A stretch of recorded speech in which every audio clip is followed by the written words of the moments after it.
Hare Krishna, Hare Krishna, Krishna Krishna, Hare Hare, Hare Rama, Hare Rama, Rama Rama, Hare Hare.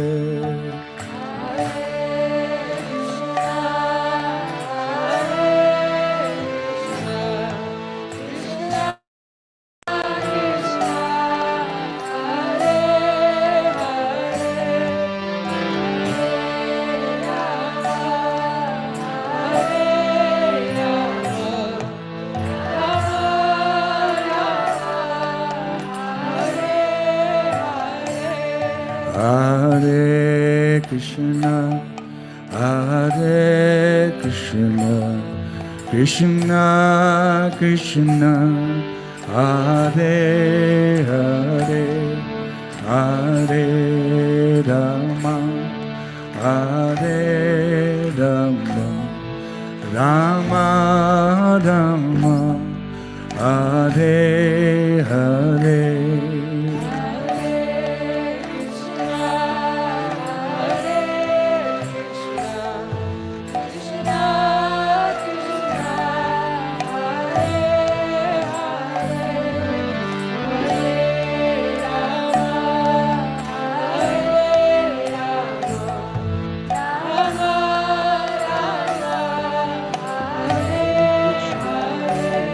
Hare Krishna, Hare Krishna, Krishna Krishna, Hare Hare, Hare Rama, Hare Rama, Rama Rama, Hare Hare, Hare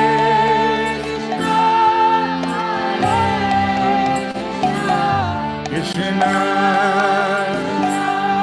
Hare Hare,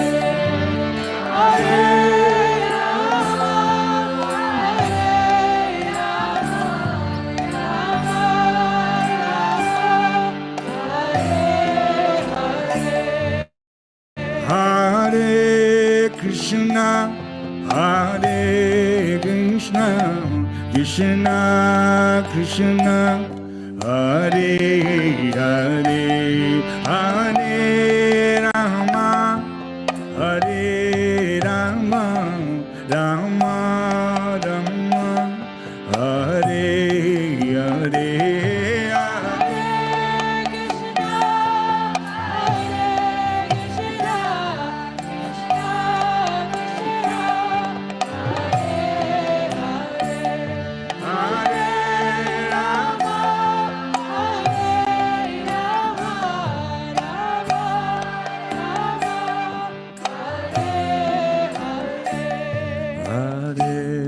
Krishna, Hare Krishna, Krishna Krishna, Hare Hare, Hare Rama, Hare Rama, Rama Rama, Hare Hare.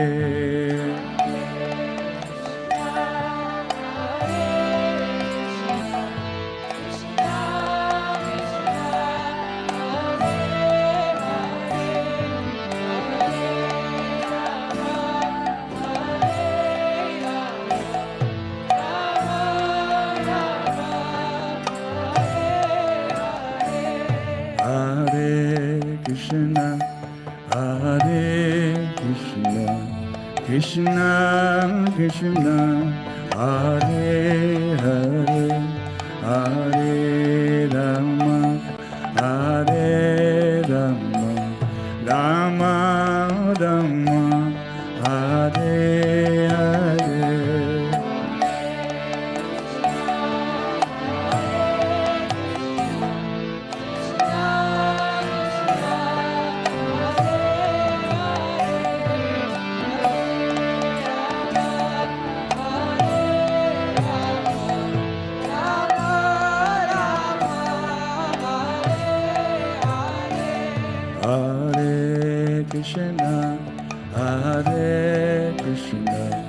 Krishna Krishna Hare Hare Hare Rama Hare Rama Rama Rama Hare Hare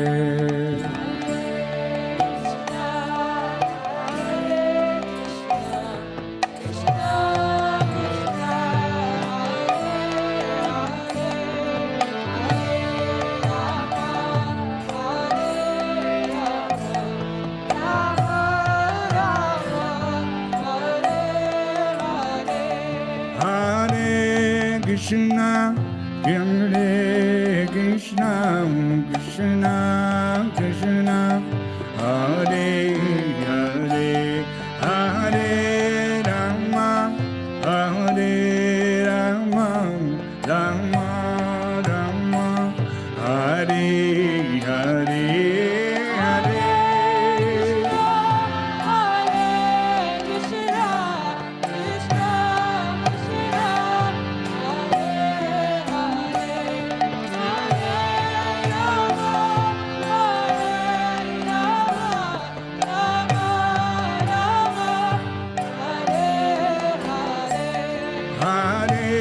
Krishna, Hare Krishna, Krishna Krishna, Hare Hare, Hare Rama, Hare Rama, Rama Rama, Hare Hare.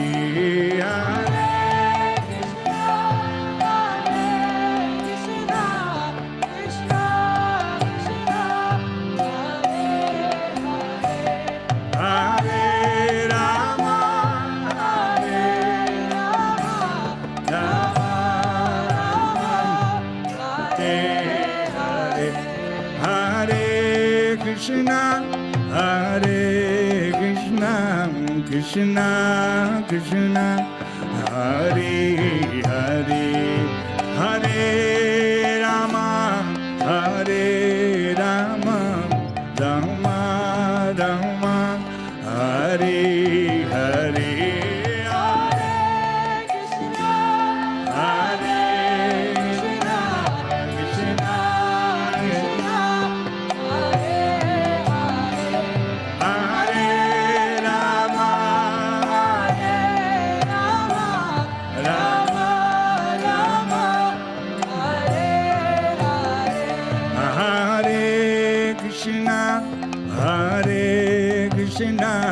Krishna Krishna, Hare Hare, Hare Rama, Hare Rama, Rama Rama, Hare Hare.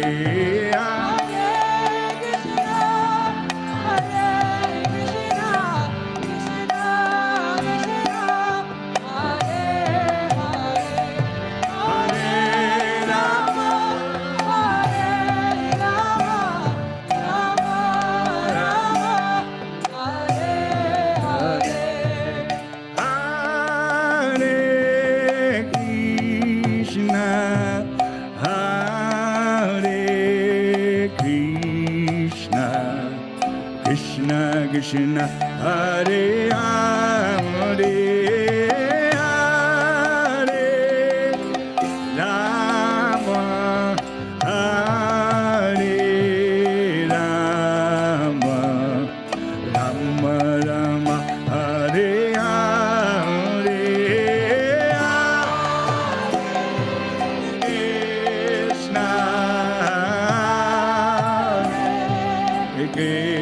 Krishna, Krishna Krishna, Hare Hare,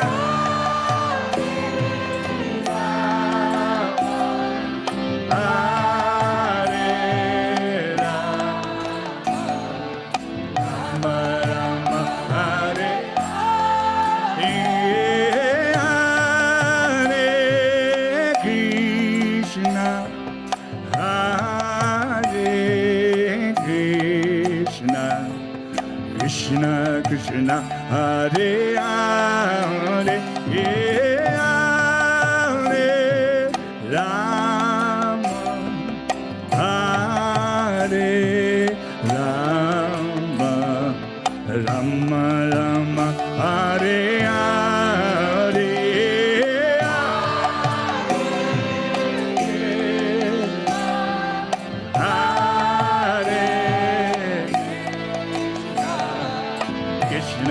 Krishna.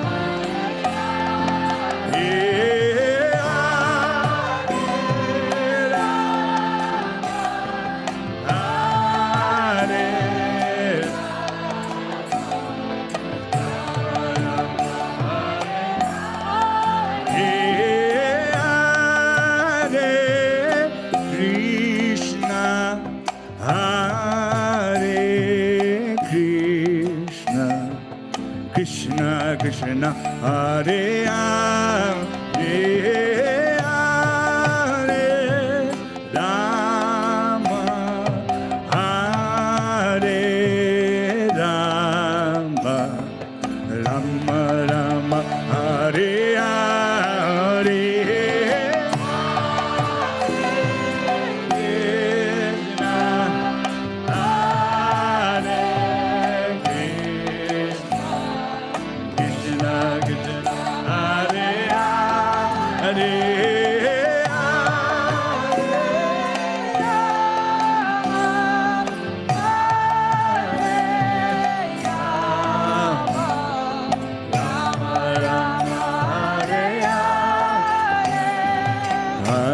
Krishna, Hare Krishna, Krishna Krishna, Hare Hare, Hare Rama, Hare Rama, Rama Rama, Hare Hare.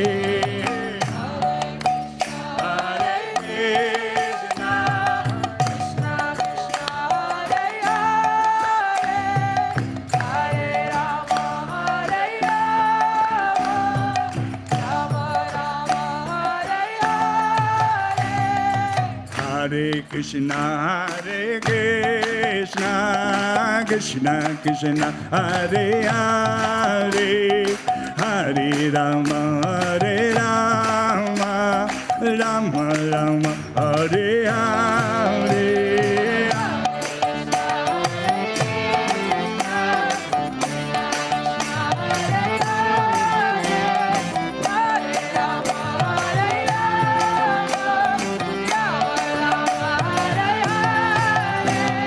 Hare Krishna, Hare Krishna, Krishna Krishna, Hare Hare, Hare Rama, Hare Rama, Rama Rama, Hare Hare.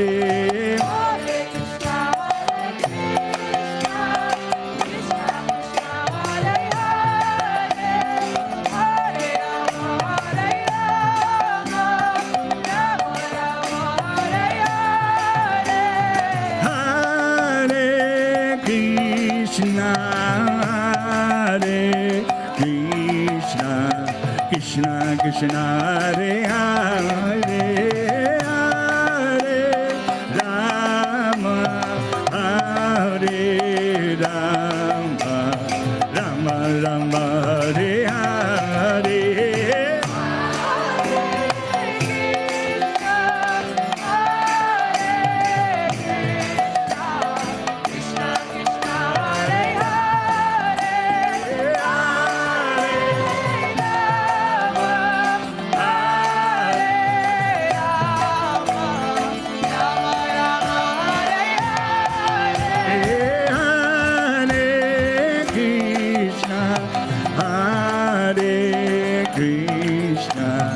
Krishna Krishna, Hare Hare, Hare Rama, Hare Rama, Rama Rama, Hare Hare.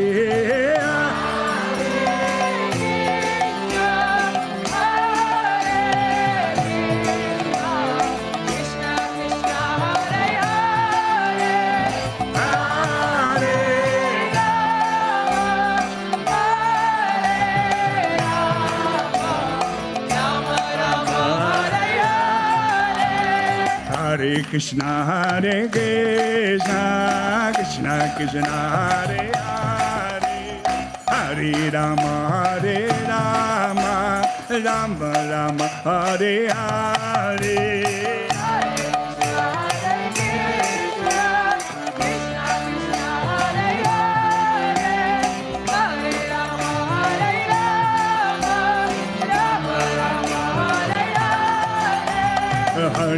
Krishna, Hare Krishna, Krishna Krishna, Hare Hare, Hare Rama, Hare Rama, Rama Rama, Hare Hare.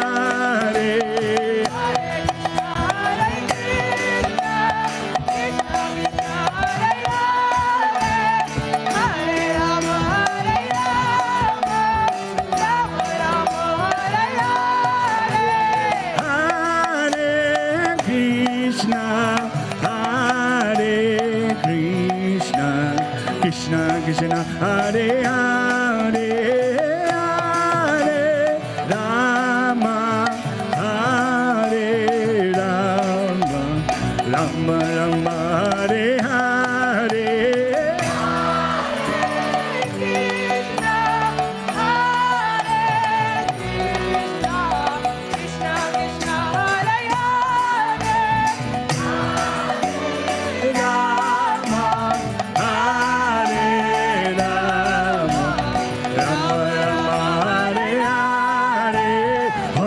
Krishna, Hare Krishna, Krishna Krishna, Hare Hare, Hare Rama, Hare Rama, Rama Rama, Hare Hare.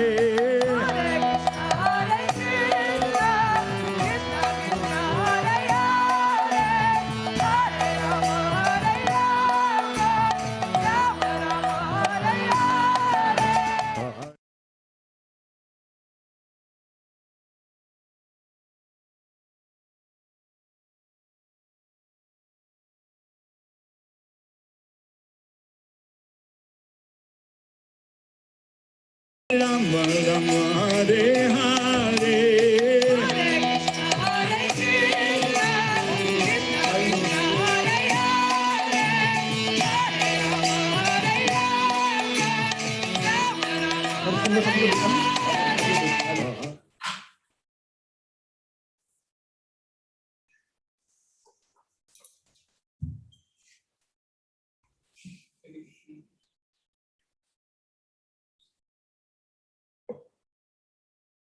Rama Rama, Hare Hare.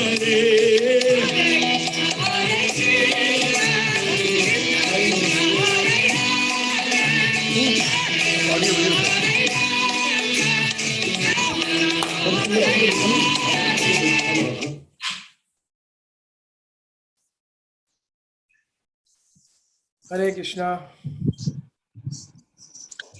Hare Krishna, Prabhuji. Hare Krishna, everyone. Welcome to today's Ram Katha session by Sitaram Prabhu.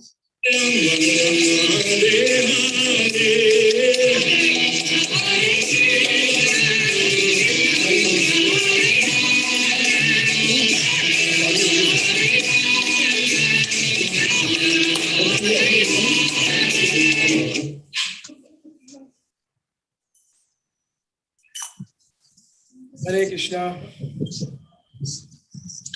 Can we begin, Pramod Gopinath Prabhu?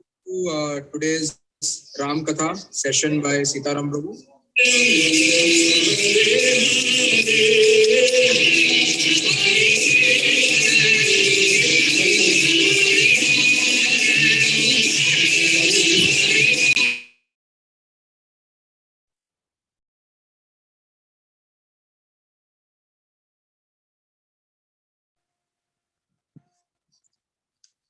Pramod Gopinath Prabhu.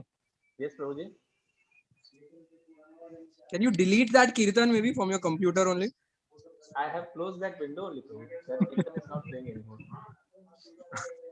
Okay, it was a very nice kirtan, but if you can make sure it doesn't get played again now. Yes, Prabhu. So, Prabhuji, are you ready? Yes. Okay, great. Prabhuji, please begin. Thank you very much for conducting this session. Pramod Gopinath Prabhu. Yes, Prabhuji. Prabhuji. Yes, Prabhuji. Can you delete that kirtan maybe from your computer only? I have closed that window only, Prabhu. That kirtan is not Now, playing anymore. why is this playing again? Okay, it was a very nice kirtan, but if you can make sure it doesn't get played again. Yes, it's coming from. Okay, is everyone muted? Yes, sir, everyone is muted. Okay, fine. Yes. Okay, great. Prabhuji, please begin. Thank you very much for conducting this session. Pramod Gopinath Prabhu. Vihari. Can you delete that kirtan maybe from your computer? Why is this playing again? Okay, it was a very nice kirtan, but if you can make sure it doesn't get played again. Prabhuji, are you on YouTube? Sitaram Prabhuji? Is everyone muted? There's some issue going on, huh, Pramod Prabhu? Are you on YouTube, Prabhu? Okay, great. Prabhuji, please begin. Thank you very much for conducting this session. Someone's YouTube is on. Delete that kirtan maybe from your computer. No, it's playing on the YouTube. Prabhuji, I think your YouTube is on because we can hear your mic.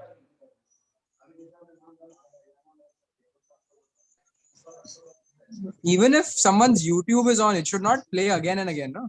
Because a live session, you can't go back.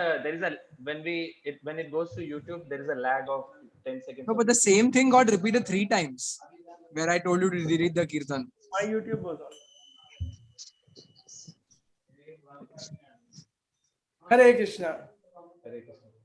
Shri Mayapur Dham ki, Shri Panchatattva Bhagwan ki, Shri Radha Madhav ki, Shri Sitaram Lakshmana Hanuman ki, Shri Narasimha Bhagwan ki, Gaur Bhakta Vrinda ki, Jai Gaur Premanande, Jaya Radha Madhava, Kunja Vihari.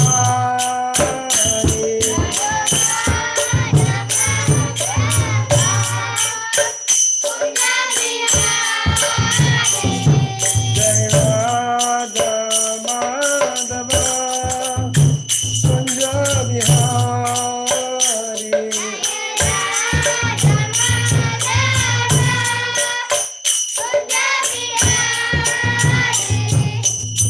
Gopi Jana Vallabha, Girivaradhari.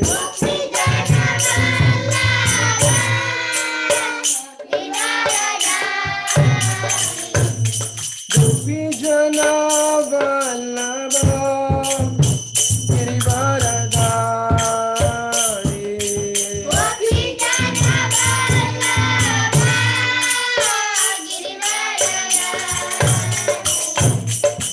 Yashodanandana Braja Janaranjana.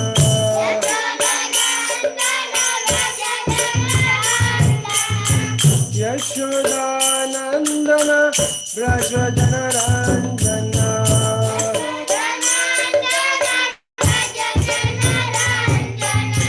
Yamuna Tira Vanachari.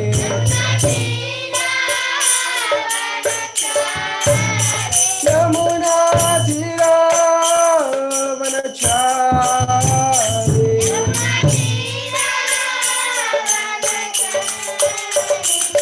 Jai Radha Madhava, Kunja Vihari.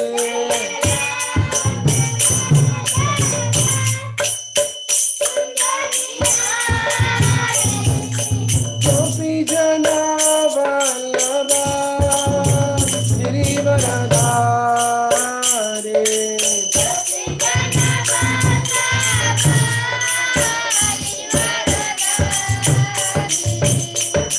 Yashodanandana Braja Janaranjana.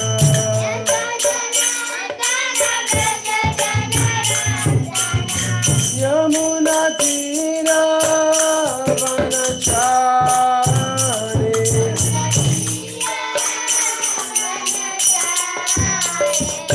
Jai Radha Madhava, Kunja Vihari.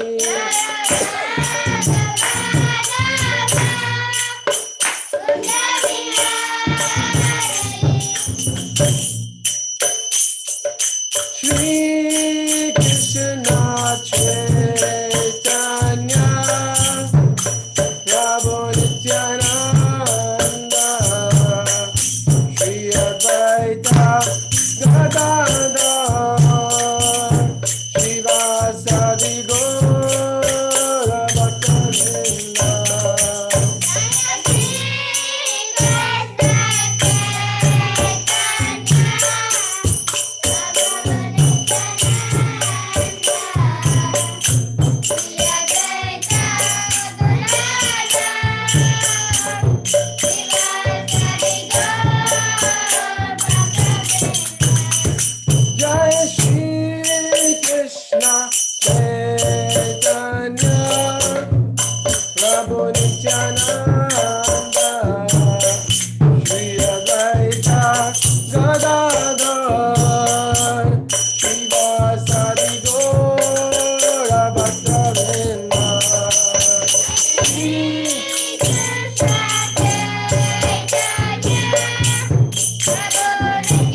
Ragupati Raghav Raja Ram Paticha Pavana Sitaram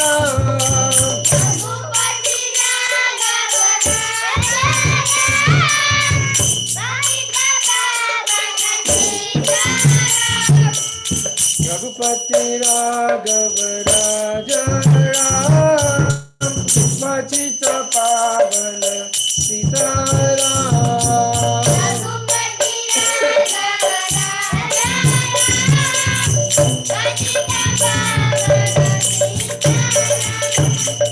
Ragupati Raghav Raja Ram Patita Pavana Sitaram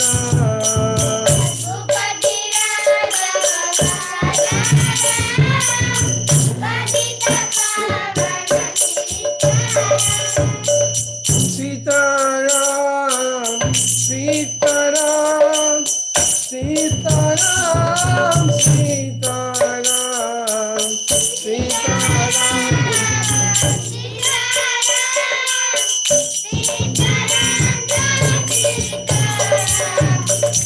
Hare Krishna Hare Krishna Krishna Krishna Hare Hare Hare Rama Hare Rama Rama Rama Hare Hare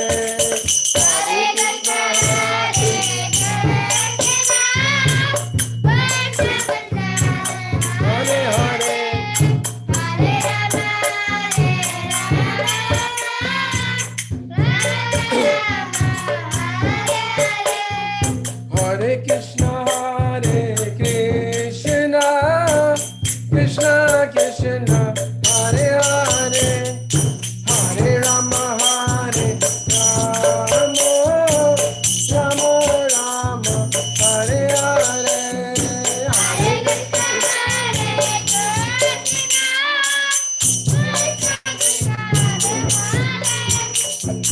Hare Rama Hare Rama Rama जय श्री राम नवमी महोत्सव की जय हो। ओम अज्ञानतिमिरान्धस्य ज्ञानाञ्जनशलाकया चक्षुषुन्मिलितं येन तस्मै श्रीगुरुवे नमः। श्रीचैतन्यं मनोभीष्टं स्थापितं येन भूतले स्वयं रूपा कदा मह्यं ददाति स्वपदान्तिकं। वन्देऽहं श्रीगुरु श्रीयुतपदकमलं श्रीगुरुं वैष्णवांश्च श्रीरूपं साग्रजातं तं सजीवं साद्वैतं सावधूतं परिजनसहितं कृष्णचैतन्यदेवं श्रीराधाकृष्णपादं सहगणललिता श्रीविशाखान्वितंश्च। हे कृष्ण करुणा सिन्धु दीनबन्धु जगत्पते गोपेश गोपिका कान्त राधाकान्त नमस्तुते। तप्त कांचन गौरांगी राधे वृंदावनेश्वरी विश्वभानुसुते देवी प्रणमामि हरिप्रिये। वाञ्छाकल्पतरुभ्यश्च कृपा सिन्धुभ्येव च पतितानां पावनेभ्यो वैष्णवेभ्यो नमो नमः। नमो ओं विष्णुपादाय कृष्णप्रेष्ठाय भूतले श्रीमते भक्तिवेदान्त स्वामिनिति नामिने। नमस्ते सरस्वती देवे निर्विशेष शून्यवादी पाश्चात्य देशतारिणे।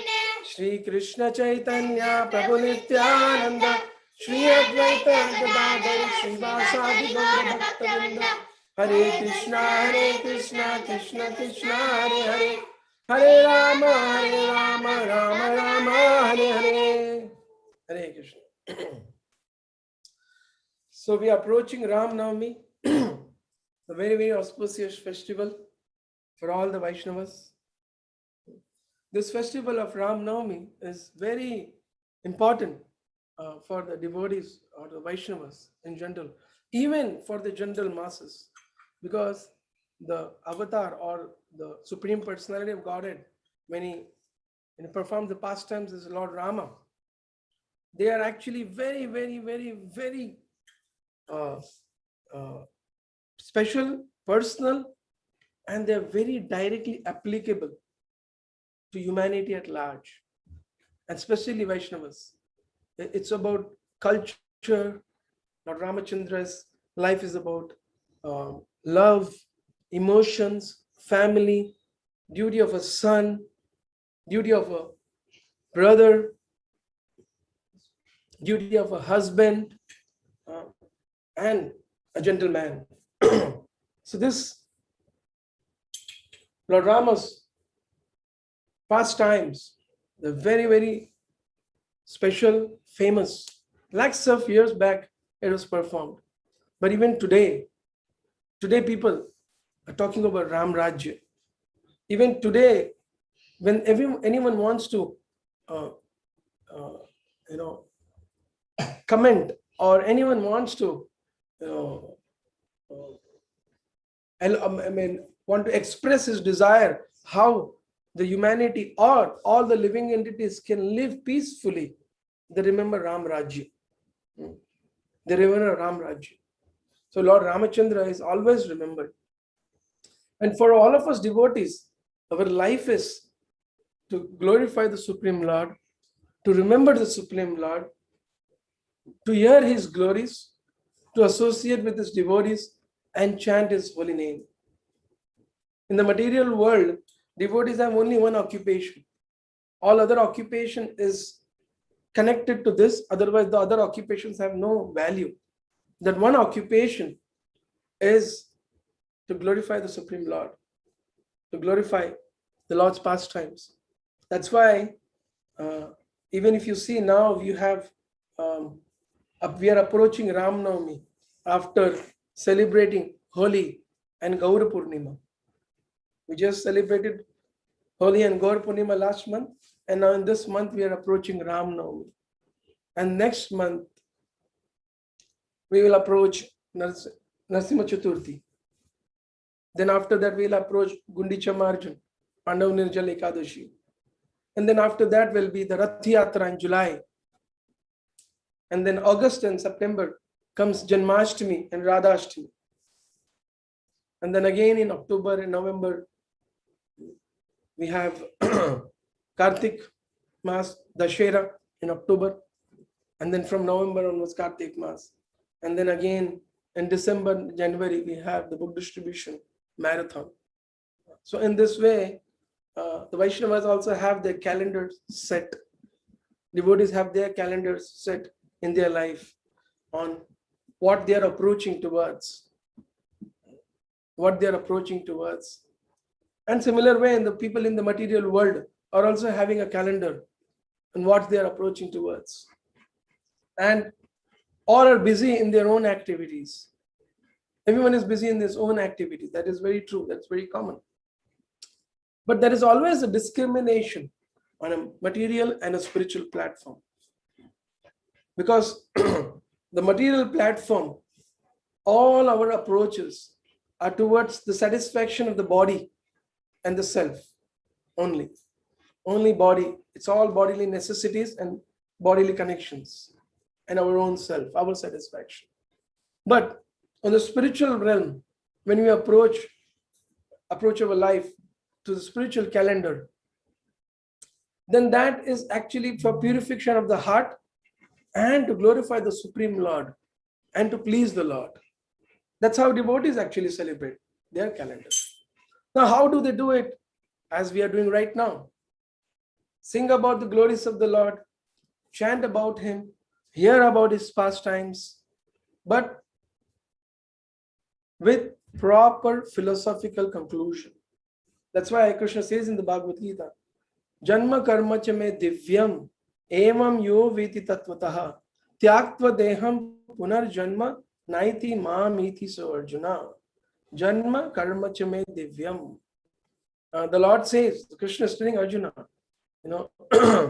that, hey Arjuna, my birth, janma karma, my birth and activities. Karma means actions, my activities. Janma karma cha me divyam. Divyam means transcendental. Divyam means my birth and activity, janma karma cha me divyam. Evam yo viti tattvataha. Evam yo viti tattvataha. Krishna is telling. But you have to understand them with proper philosophical conclusion. Tattva. Tattva means the philosophical conclusion. Tattvataha. Tyaktva deham. Tyaga. Tyagta deham. Tyaktva deham means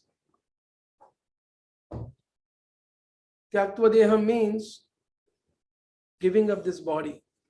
Punar janma naiti mamiti so Arjuna. The Lord is assuring that Arjuna, one who understands my birth and activities with proper philosophical conclusion, upon leaving this body, doesn't come back to this material world, but Mamiti so Arjuna, he comes to my abode. So I was mentioning about the spiritual calendar and the material calendar.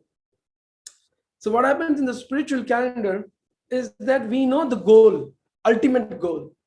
In the material calendar, that is missing. Because that goal is temporary, related to this body.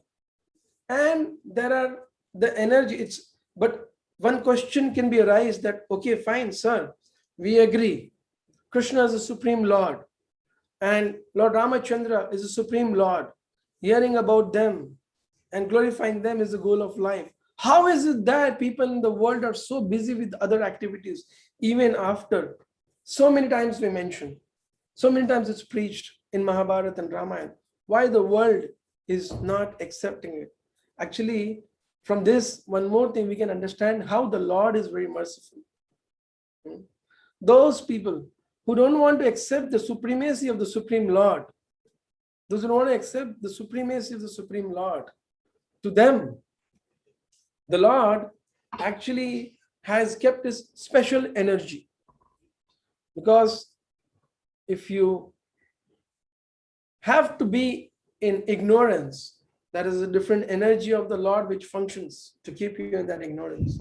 If you want to be in association of the Lord, or if you want to take pleasure in the glorification of the Supreme Lord, when you express that desire, There's another energy of the Supreme Lord who is actually acting. She's acting. That's called Yoga Maya and Mahamaya. People in this world, they know only one thing. Sab Prabhu ki Maya hai. But because they don't need to read the scriptures, they don't understand that there are two Mayas of the Supreme Lord. One is called Yoga Maya and another is called Mahamaya. Now what does Yoga Maya do? Yoga Maya, people who don't want to turn towards the Lord, to them, this whole material world appears to be truth. This whole society and everything what is happening appears to be an absolute truth and nothing else beyond that. But from those who accept the teachings, the spiritual path, for them Yoga Maya makes them realize that no, there is a world beyond this, and this is a temporary world. A temporary world. How is it temporary? Just like the body is temporary. Now we see everyone questions the authority of spiritual subject always. The authority of spiritual subject is questioned. But today, because of the COVID situation, the whole world has accepted there is some power beyond our control. Everyone in this world has accepted that. Those who have knowledge, they accept as a supreme power. And those who don't have knowledge, they just discuss about it. They just keep discussing about it. So as I was mentioning, Mahamaya in Yoga Maya, she makes the arrangement that one can understand the philosophy. One can come in association of devotees, sit in a situation wherein he can understand the spiritual subject matter. Bona fide parampara. There are many spiritual organizations. Everyone is speaking. But Srila Prabhupada, the founder Acharya of ISKCON, he used to always say that just like a university becomes bona fide when it is recognized, in a similar way, for a spiritual organization to be bona fide, it has to come in the bona fide parampara. Parampara means unbroken chain of the message coming down from the Supreme Lord in the disciplic succession. And there is no change in the subject also. It is repeated as it is. Is it repeated as it is? The spiritual subject is repeated as it is. That's called the parampara. So in a bona fide parampara, one can understand the spiritual subject as it is. And another one wonderful experience, what we have, as I was discussing, Ram Rajya. In fact, in the northern part of the country, there is Bhagavatam and Bhagavad Gita. If you go to the southern part, just like Srimad-Bhagavatam is discussed in every day in ISKCON temples, in a similar way, in many of the South Indian temples, they discuss Ramayana more. Every single day, they will take one words of Ramayana and they will discuss Ramayana. And there have been great authorities who have accepted the Lord Ramachandra as a role model in their life.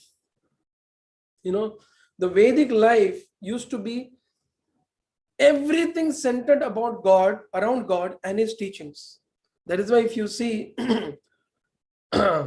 people's name, especially people's name, if a child is born in a family, he would be named against the Supreme Lord, with the name of a Supreme Lord, so that by calling that soul who has got a human form, by calling him out also, we can remember the Supreme Lord.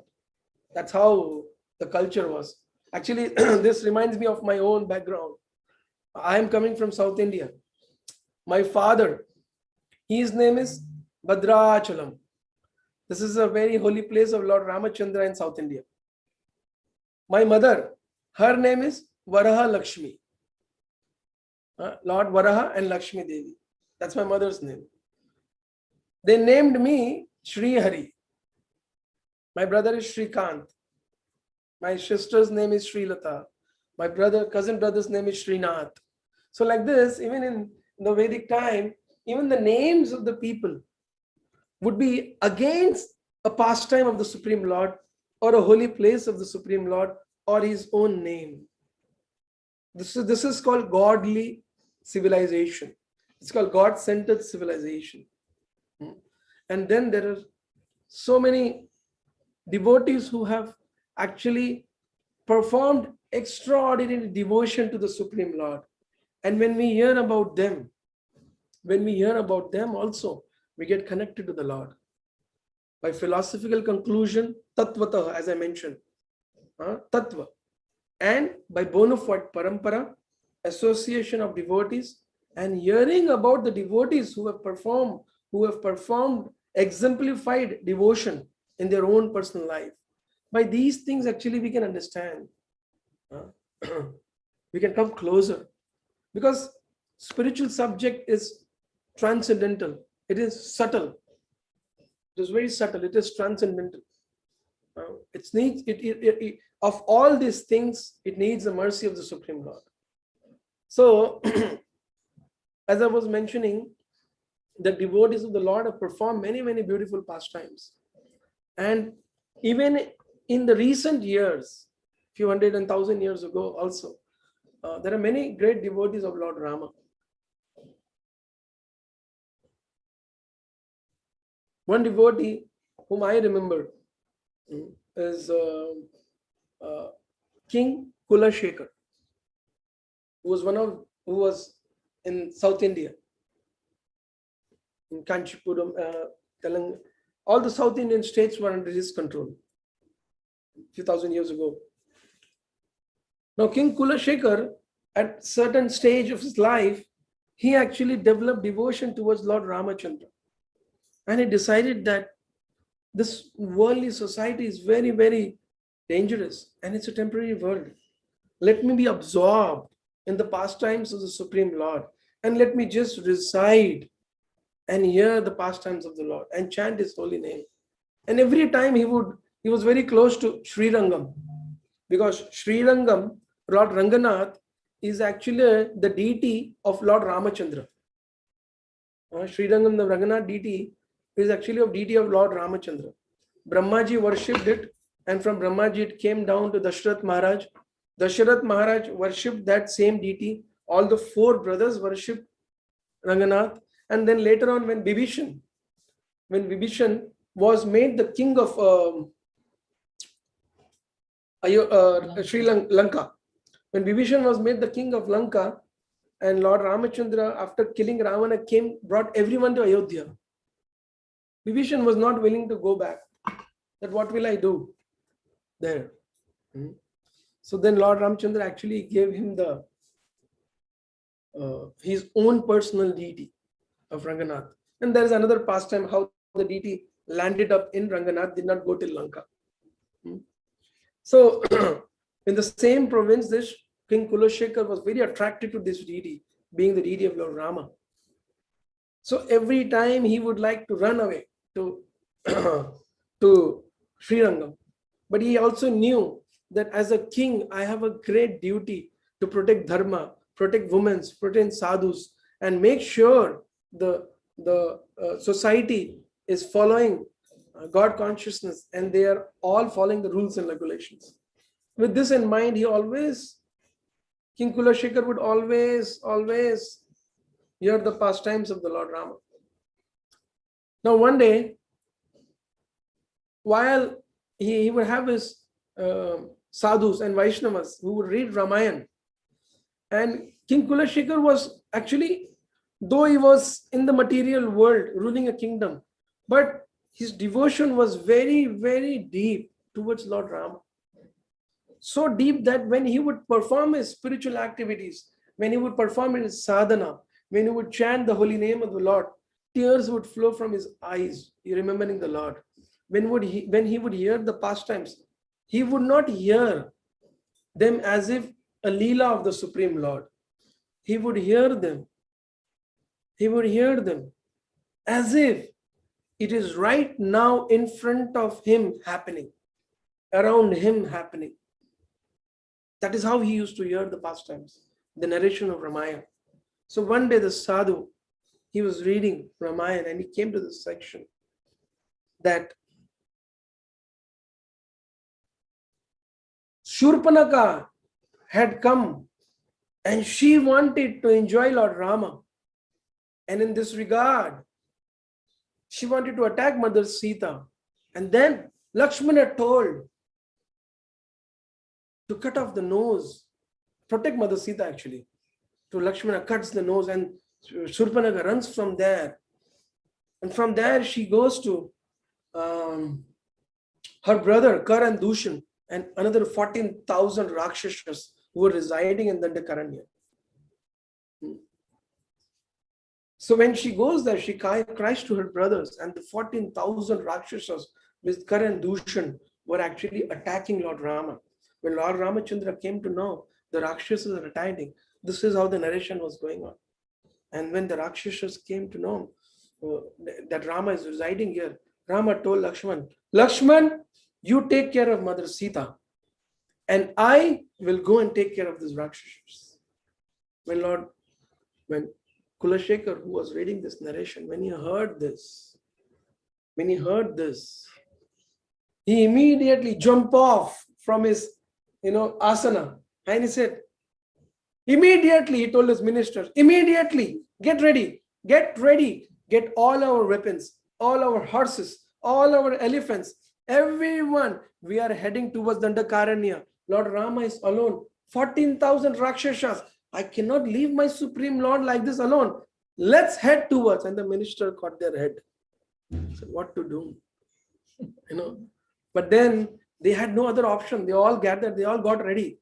And they were, King Kulashekar was so much absorbed in it that there was no way the minister could disturb him and tell him, sir, it's a different yuga. So no, we have to go. We have to be with my Ram. So the minister made a plot. They sent some ministers on the northern side who went ahead, and they were coming behind, and they were coming like a celebration, a small army. And when King Kulashekar met them on the boundaries of his territory, he said, hey, where are you coming from? My lord, you told we have to protect Rama. We went already ahead. And then Rama killed all the 14,000 Rakshasas alone. We just stood there and we came back. And when King Kulashekar heard this, that all the 14,000 Rakshasas are killed, King Kulashekar became very, very satisfied. He came back to his kingdom and did a big celebration for months as Lord Rama's victory of killing Kar and Dushan. So the ministers were stressed out that one thing is the king was very, very highly gentleman. Second thing is his spiritual side. If he gives up the kingdom will get into trouble. But at the same time, if if he continues like this, it will put us always in danger. This uncertainty is very, very, disturbing to the ministers and the generals in the kingdom. So they told the priest, they gave them a warning, the sadhus, the Vaishnavas who are daily reading Ramayana, they made a principle. They said that if you want to enter the kingdom and please our Lord, King Kulashekara, you have one condition. What is that condition? Never read the pastimes of Lord Rama in trouble, Mother Sita in trouble or in difficulty. The rule is only the beautiful pastime of Lord Rama in pleasure with his devotees is what you should read. So every day the sadhu who was coming, he would make sure as soon as a section wherein such an incident would come, they would skip it. One day, the main priest was sick and his son went. So now when the son went, what happened was the son did not know the protocols which needs to be followed while reading Ramayana for King Kulashekar. So he read the pastime that Marich has come. He has tricked Lord Ramachandra deep into the jungle. And Lakshmana has also gone to protect Lord Rama. Ravana came and kidnapped Mother Sita. Jatayu was trying to protect, but he has fell down. And Jatayu is bleeding and breathing his last lives. Mother Sita has been taken to Lanka. As soon as King Kulashekara heard this, he started shivering again. He said, no, this cannot happen. This Rakshasa, he cannot touch Mother Sita. How did he take away Mother Sita? Ministers, take all the horses towards Lanka. Take all the elephants, all the weapons. And he was crying. King Kulashekara was crying. He was in anxiety. And ministers caught their head like this. They don't know what to do now. Practically, King Kulashekara was wanting to take everyone now. And he reached on the ocean, Rameshwaram. He reached the ocean at Rameshwaram. And what did he do?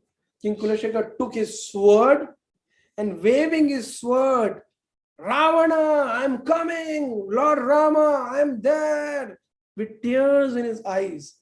And all the ministers soldiers are standing there with helplessly what to do about the king. What to do about this king, mad devotee. So then, when he went inside, he went till the water till his knee, then till his nose. He was almost drowning and waving his sword, ready to leave his body in separation and hearing about his Lord in pain.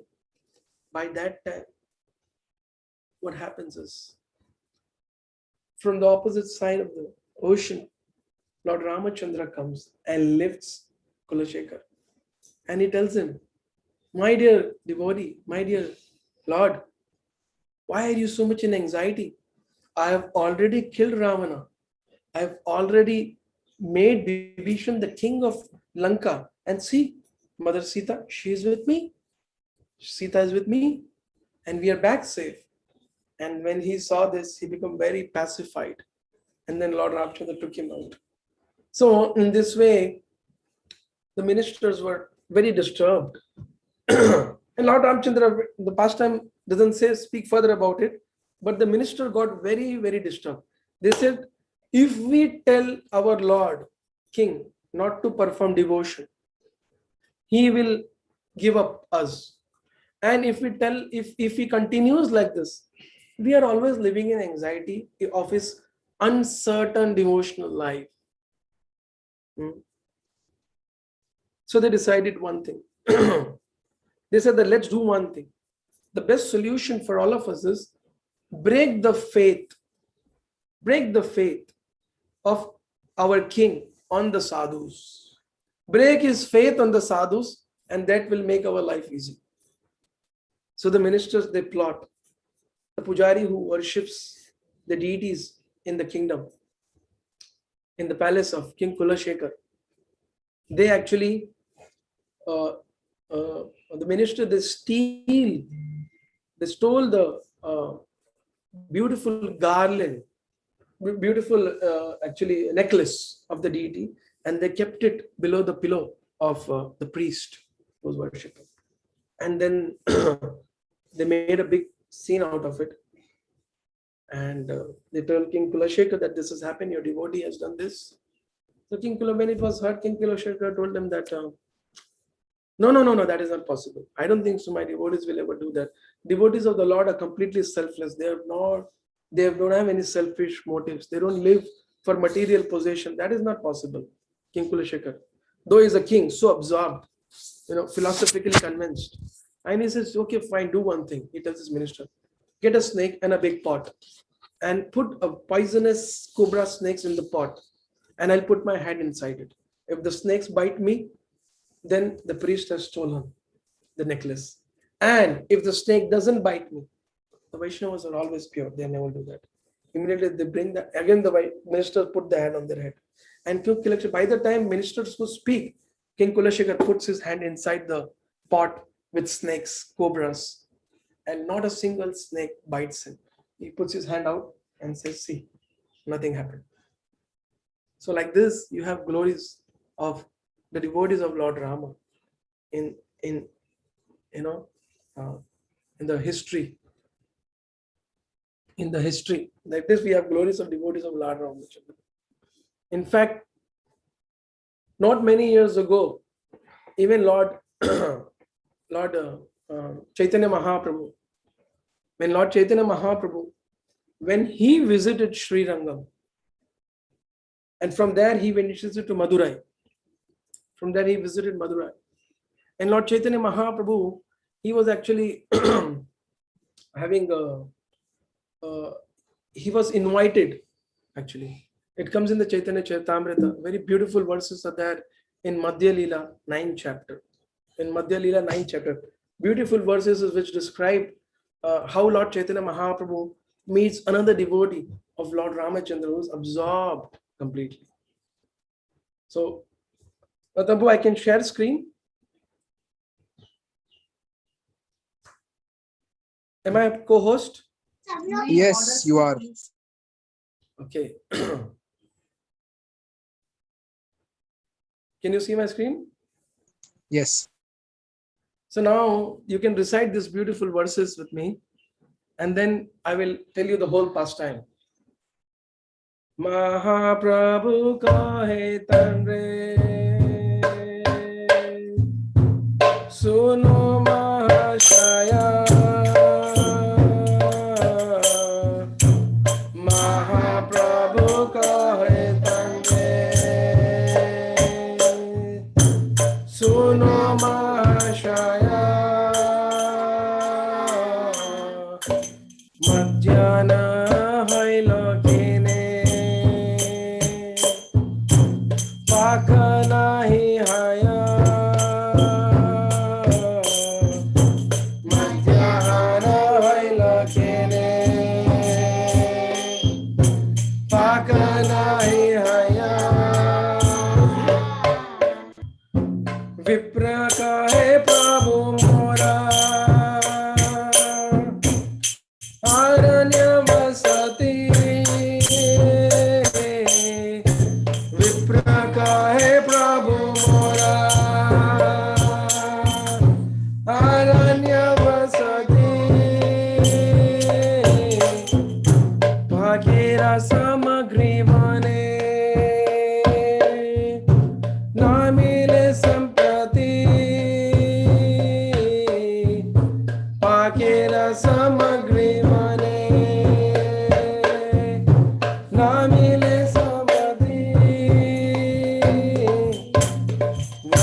Shaka palamule Vanya shaka palamula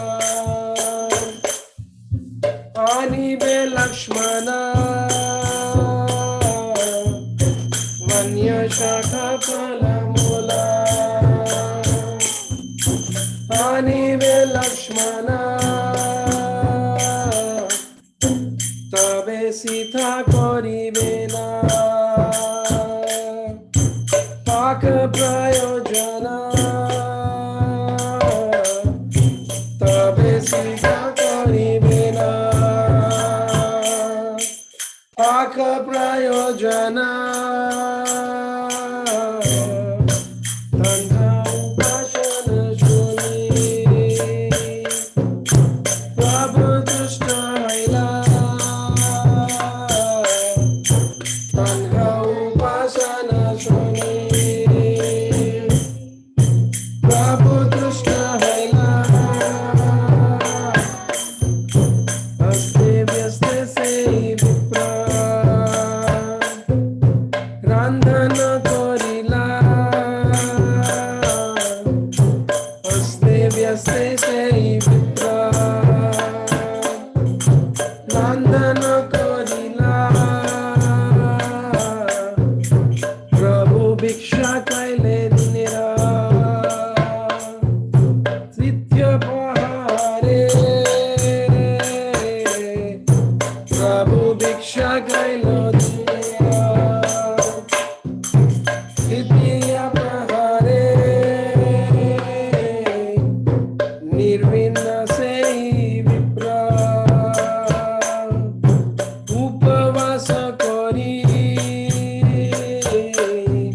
Nirvin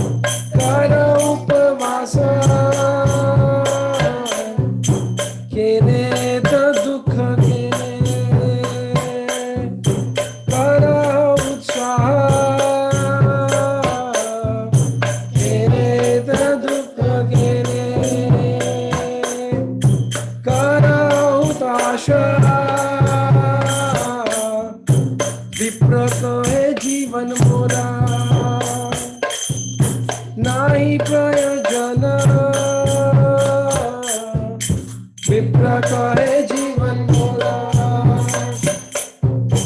nahi prayojana, agni jwale praveshiya, shani jivana, agni jwale praveshiya, shani jivana, jagan mata Mahalakshmi, Sita Thakurani, Jagan Mata Mahalakshmi,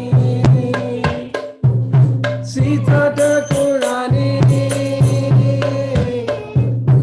Rakshasha Sparshila Tandre, Iha Kane Shuni, Rakshasha Sparshila Tandre, Iha Kane Shuni, Ei Sharira Dhari Bare, Kabuna Yuyaya, Ei Sharira Dhari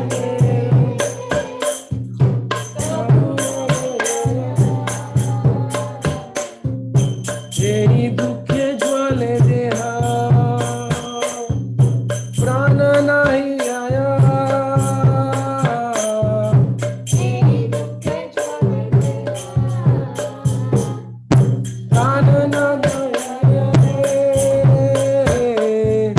So this is a beautiful narration in Chaitanya Charitamrita, wherein Lord Chaitanya Mahaprabhu, when he goes to South India, he meets a Brahmana who tells Lord Chaitanya Mahaprabhu. He tells him that, my Lord, why don't you come to my house for lunch? The Brahmana invites Lord Chaitanya Mahaprabhu. So Chaitanya Mahaprabhu says, okay, fine. After taking darshan of the deities at Madurai, I will go take bath in the holy river and come back at the lunchtime. Now, when Lord Chaitanya Mahaprabhu returns after taking bath for the lunchtime, he sees that Vipra, this Brahmana, he has not cooked anything and he's just sitting idle. So Lord Chaitanya Mahaprabhu asked him, hey Goshai, you have invited me, but why have you not cooked anything? So the Brahmana looked at Lord Chaitanya Mahaprabhu in a complete different mood, not in the same mood how he met him before. He said, this is a deep jungle. You don't get anything easily here. Lakshmana has gone into the jungle. Once he gets some kandan mool, Mother Sita will cook them and then we can have. So when Lord Chaitanya Mahaprabhu heard this, Mahaprabhu was shocked. He was already hungry. It's already 1 o'clock. But somehow or other in the discussion, the Brahmana cooked something and Lord Chaitanya Mahaprabhu had his lunch. After serving the lunch to Mahaprabhu, this Brahmana was again upset. And then Mahaprabhu asked him, what happened? Why are you so upset? Why are you sitting like this? So the Brahmana said that I am very much in depression. How can I eat Ravana, this Rakshasa? He is actually touched Mother Sita and he has kidnapped Mother Sita. How can Ravana touch Mother Sita? When I'm hearing this, my body is burning. And I feel like giving up this body. Though the body is burning, but my life is not coming out. My life is not coming out. With great tears in his eyes, the Brahmana actually tells Lord Chaitanya Mahaprabhu like this. When Mahaprabhu saw this, he was so happy. He was so happy to see the absorption of this great Brahmana into the Lord's pastimes. And Mahaprabhu noticed that he's very serious to give up his body. Then in the following verses, till I chanted. And after that, Mahaprabhu actually convinces him and he preaches to him that don't worry. When the Supreme Lord was actually hunting for Marich and Ravana came, immediately before Ravana could touch Mother Sita, actually the Maya Sita was presented to him and he took Maya Sita and went away. So Mother Sita, Jagan Mata, Mother Sita, she cannot be touched. Forget about touched. Nobody material with a material vision can even see her or touch her. So what to speak about, kidnapping her. Mother Sita is nowhere. She's always with the Supreme Lord. When the Brahmana heard this, he becomes satisfied. So in this way, we can see that even after Lord Ramachandra is gone, but his pastimes, his devotees are so deeply absorbed hearing them. So when we understand the philosophy in proper philosophy, understand the pastimes of the Supreme Lord with proper philosophical conclusion in parampara, hear about his devotees, his connection. Actually, that's when the heart gets ready to hear about the glories of the Supreme Lord Ramachandra. So coming to Ramayana, actually in Ramayana, we all know how the Lord appeared as four brothers, Ram, Lakshman, Bharata and Shatrughna. Dasharatha Maharaj, after great austerity and performing yajna, he achieved the four sons. And these four sons were like the love of the whole kingdom, in fact. Dasharatha Maharaj and his three wives, Sumitra, Kaushalya and Kaikeyi. They were all living like sisters and serving Dasharatha and taking care of all the four brothers. And these brothers, they were Lord Rama, he was the eldest and he was very, very famous for his beautiful qualities. And as time passes by,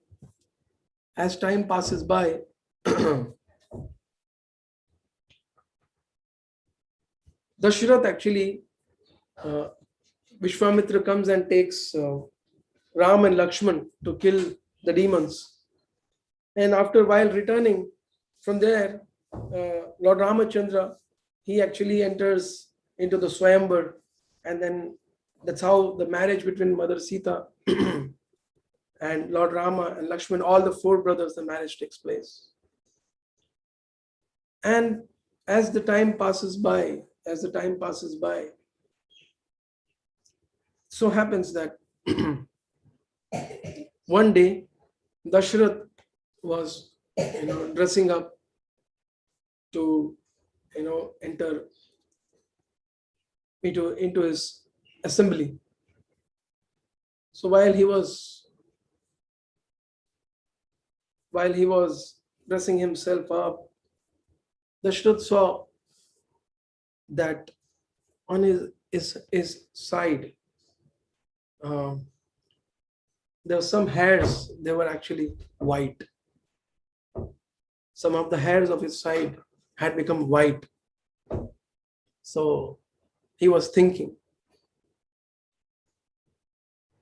as I was just discussing, that how the four brothers were born, and then after that they were the life of King Dasharatha, and then Mother Sita and Lord Rama, they are married, come back to Ayodhya.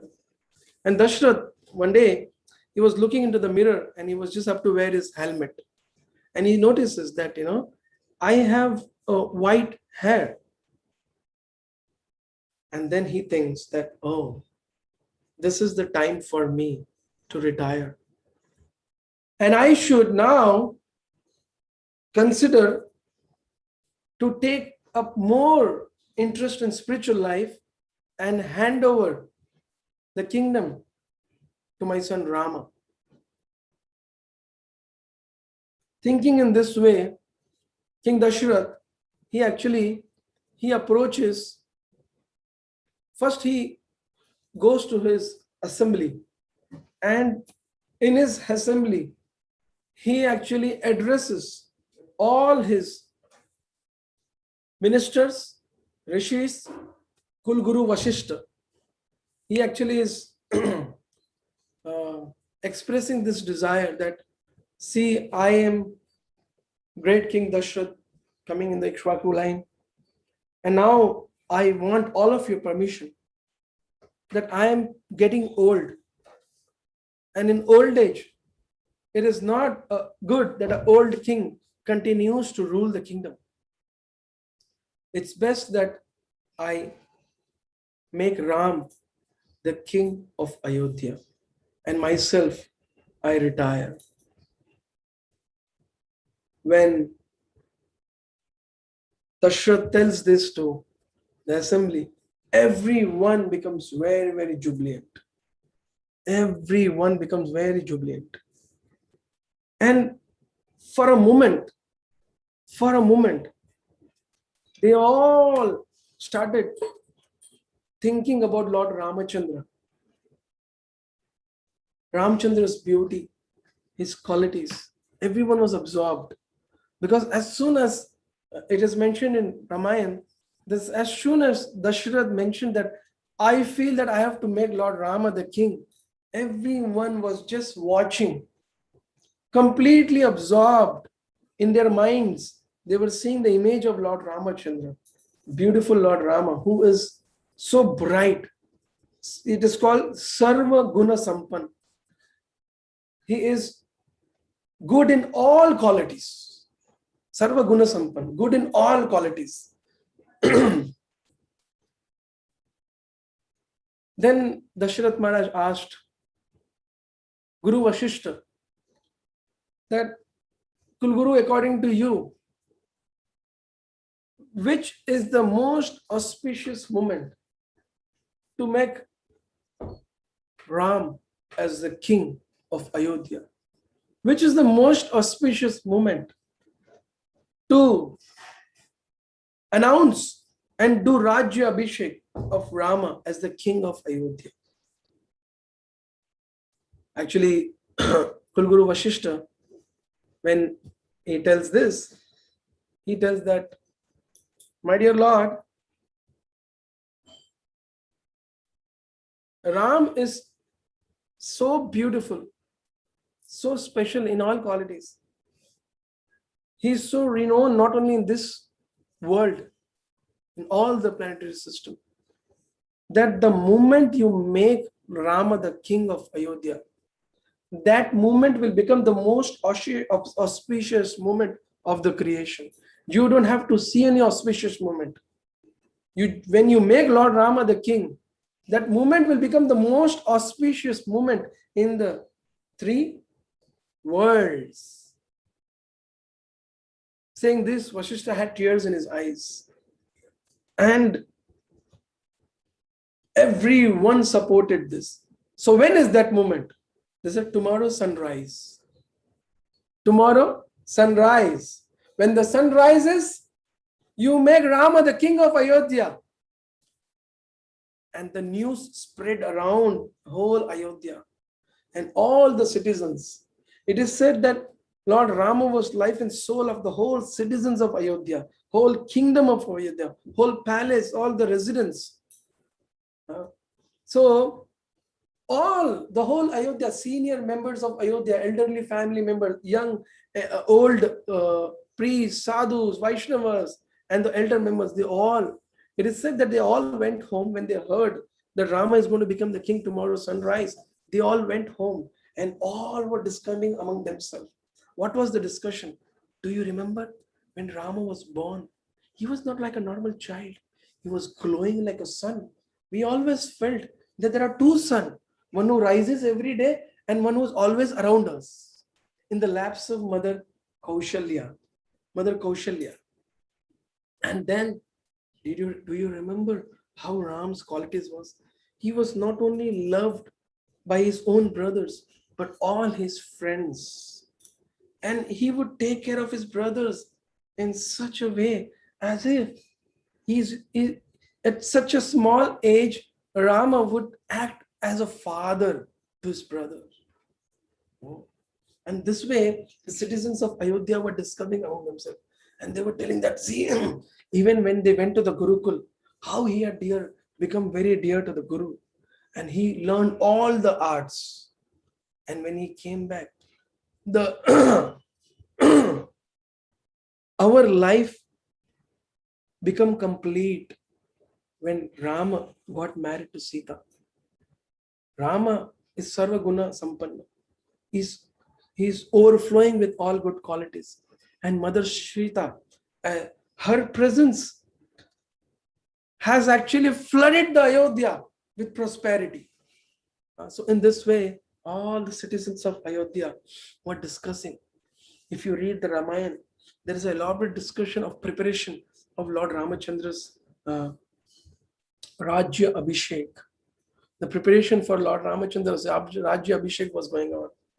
And in this preparation, in Ramayana, Valmiki Ramayana, it's written that people were bringing gallons of perfume, dragged by elephants, and they were cleaning the roads of Ayodhya with perfume. Now, this is the only thing I'm sharing. There's an elaborate, detailed discussion how the preparation was going on to for Lord Ramachandra's Rajya Abhishek. But what had happened when this was announced, the demigods, they actually got very disturbed. The demigods, they were thinking that if Rama becomes the king, what will happen? Lord Ramachandra has appeared to kill Rakshasas, and these Rakshasas spread around the whole planet and disturbing all the humanity.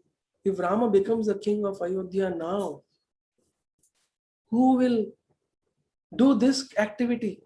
So they start with great anxiety. All the demigods were thinking what to do, how we should make sure that Lord Rama kills the Ravanas and goes to the jungle and does all these things so that we are protected.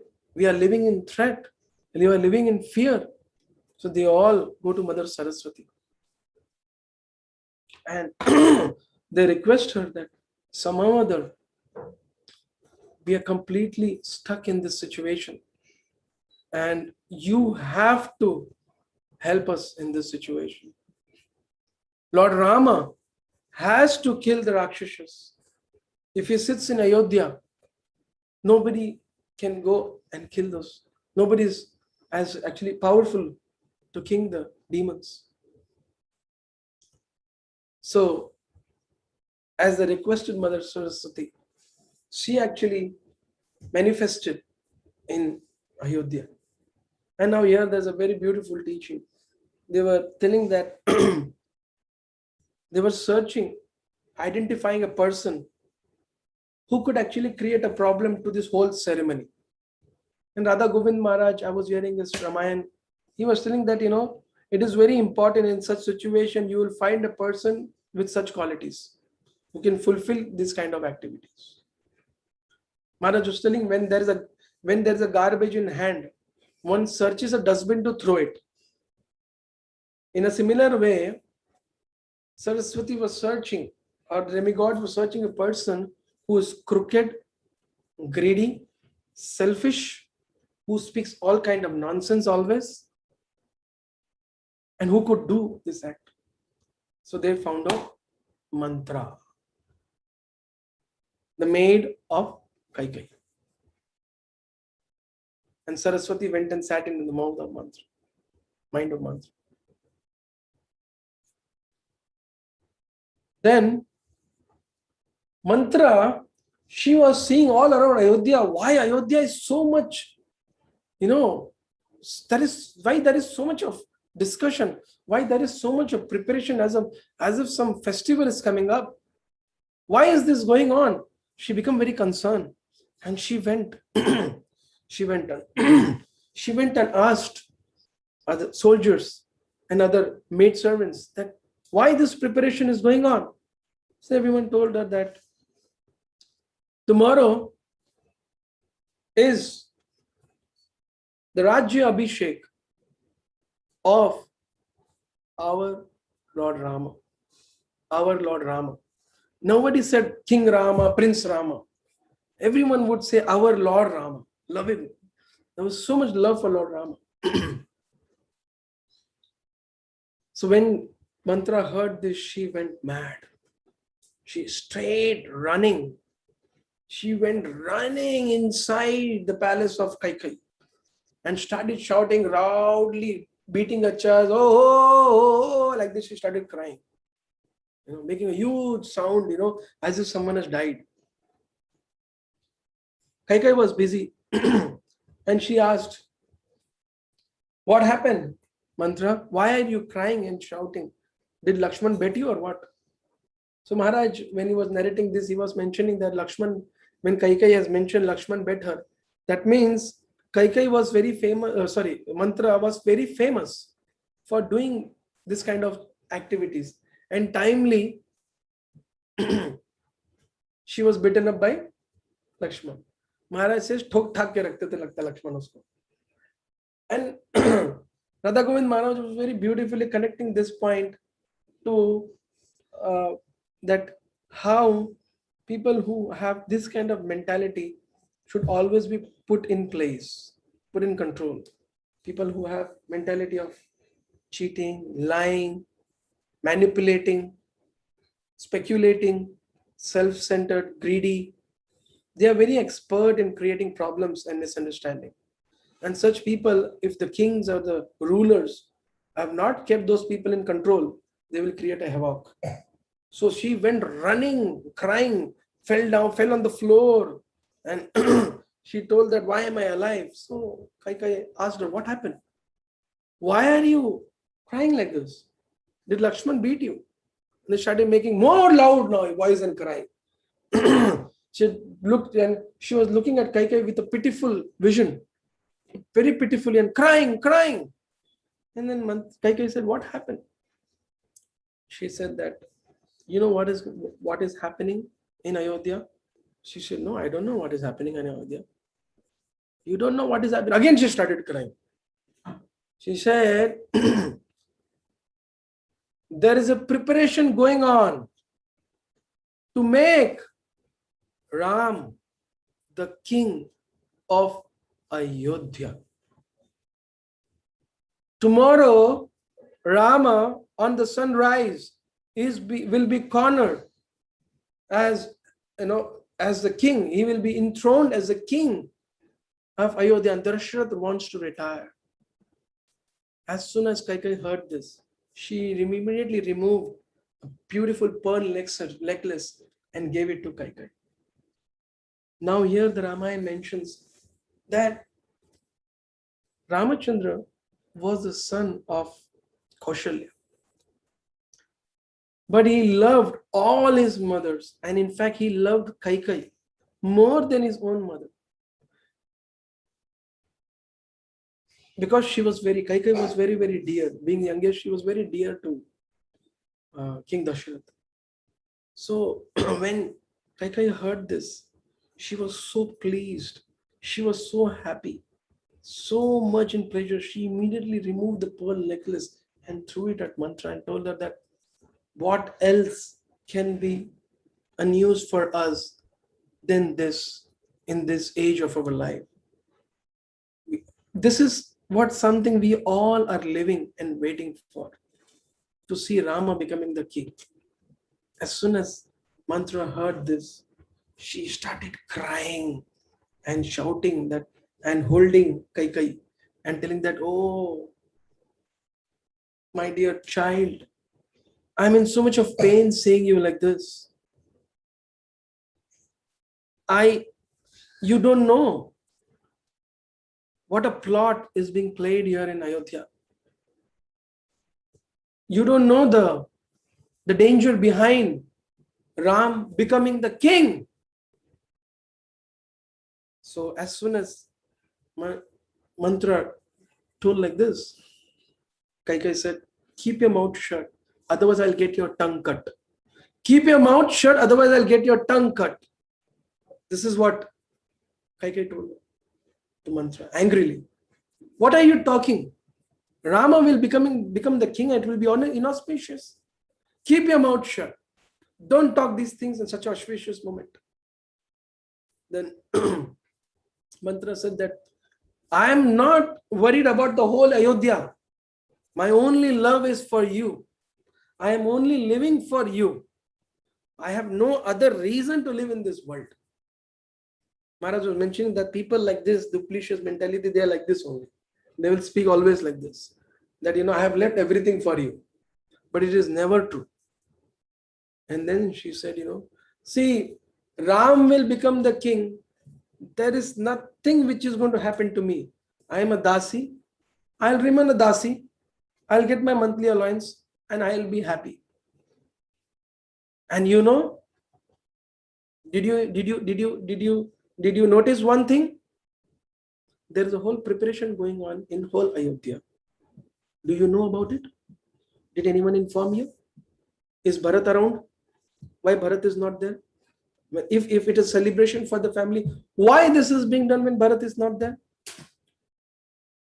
Then Kaikeyi told that Bharat is there or Bharat is not there. Even Bharat is living to see Rama as the king. What are you talking? She said, no. Well, why you were not informed? The preparation is going on last 15 days. And it is done in such a way that Bharat is not around. I have nothing to lose. And she cries again loudly. Oh, like this she cries loudly. Kaikeyi, she cries loudly again, like this. And then she says, I have nothing to lose. But when I saw Kaushalya was walking with pride. Maharaj was mentioning, when crooked people, when they want to achieve something, it doesn't matter to them to defame anyone, manipulate anything, and speak a lie. So that is why when you know people like this, you should be very cautious when you hear things from them. She said that why? Mantra kept on. Why? Bharat is not there. And Kaushalya was so proud. And see, I will remain a maid only. But as soon as Ram becomes the king, you will become a dasi. And Ram will make Bharat a servant. And in this way, he will rule the kingdom. Dasharatha is old, he will die in few days. But you have to remain a lifelong dasi and your son will become a slave. Bharat. And that is the root cause of the pain in my heart. In this way, Kaikeyi Mantra kept on polluting the mind of Kaikeyi.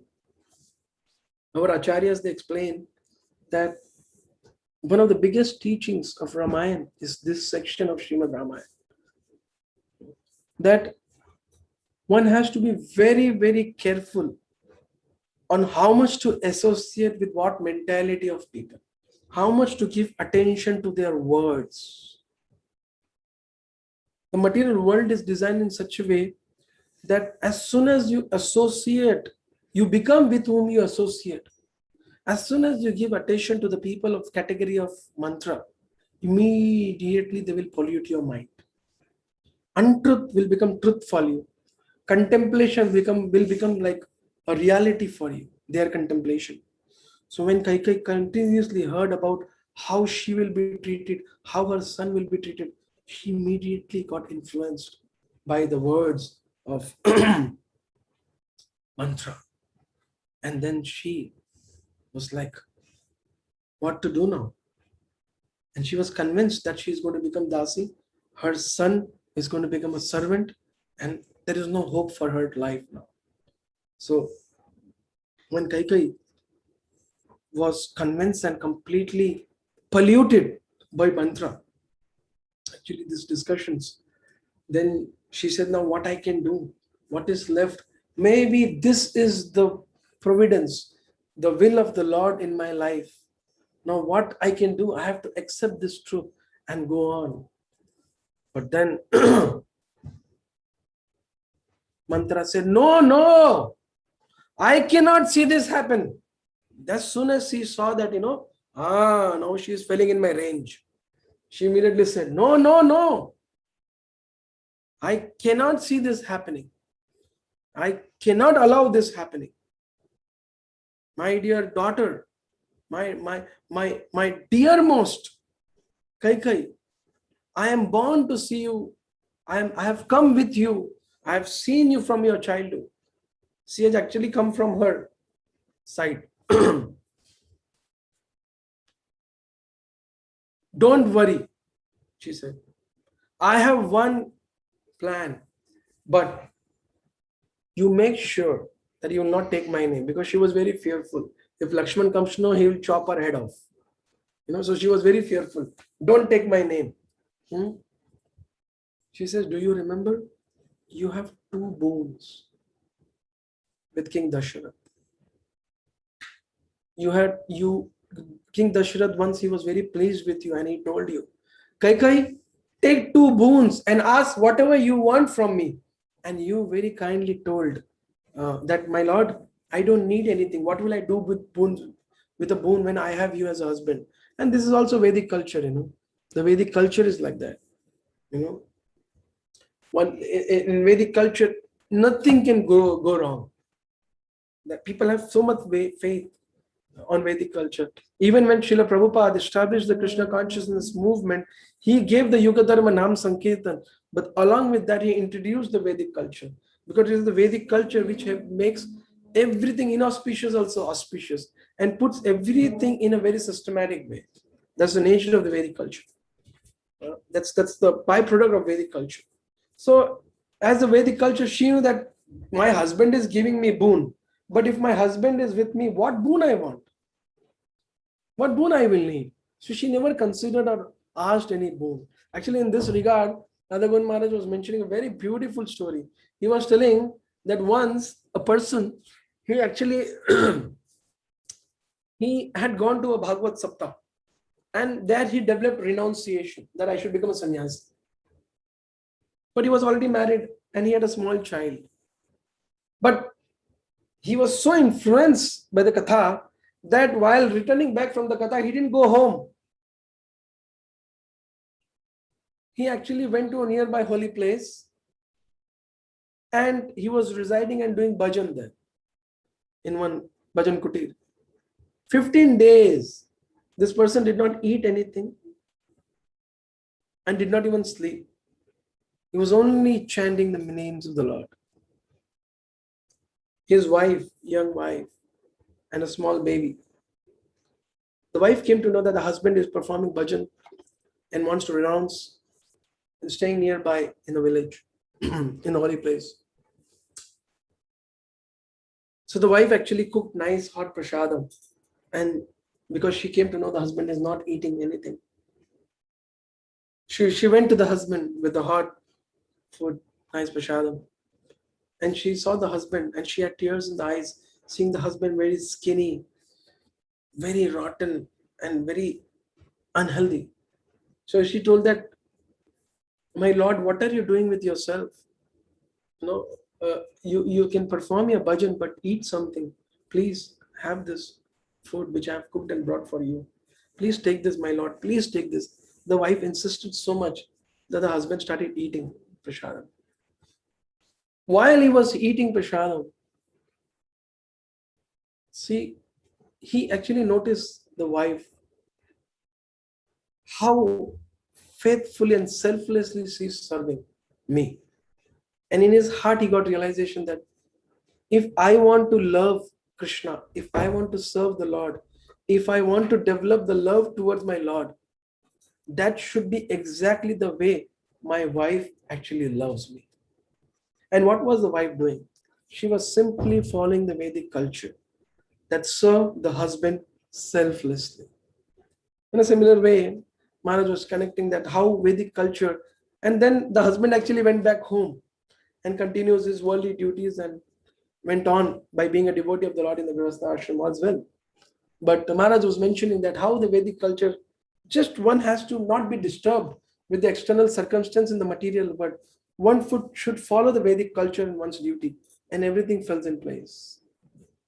So similar way, Kaikeyi, she never wanted, never thought about these boons.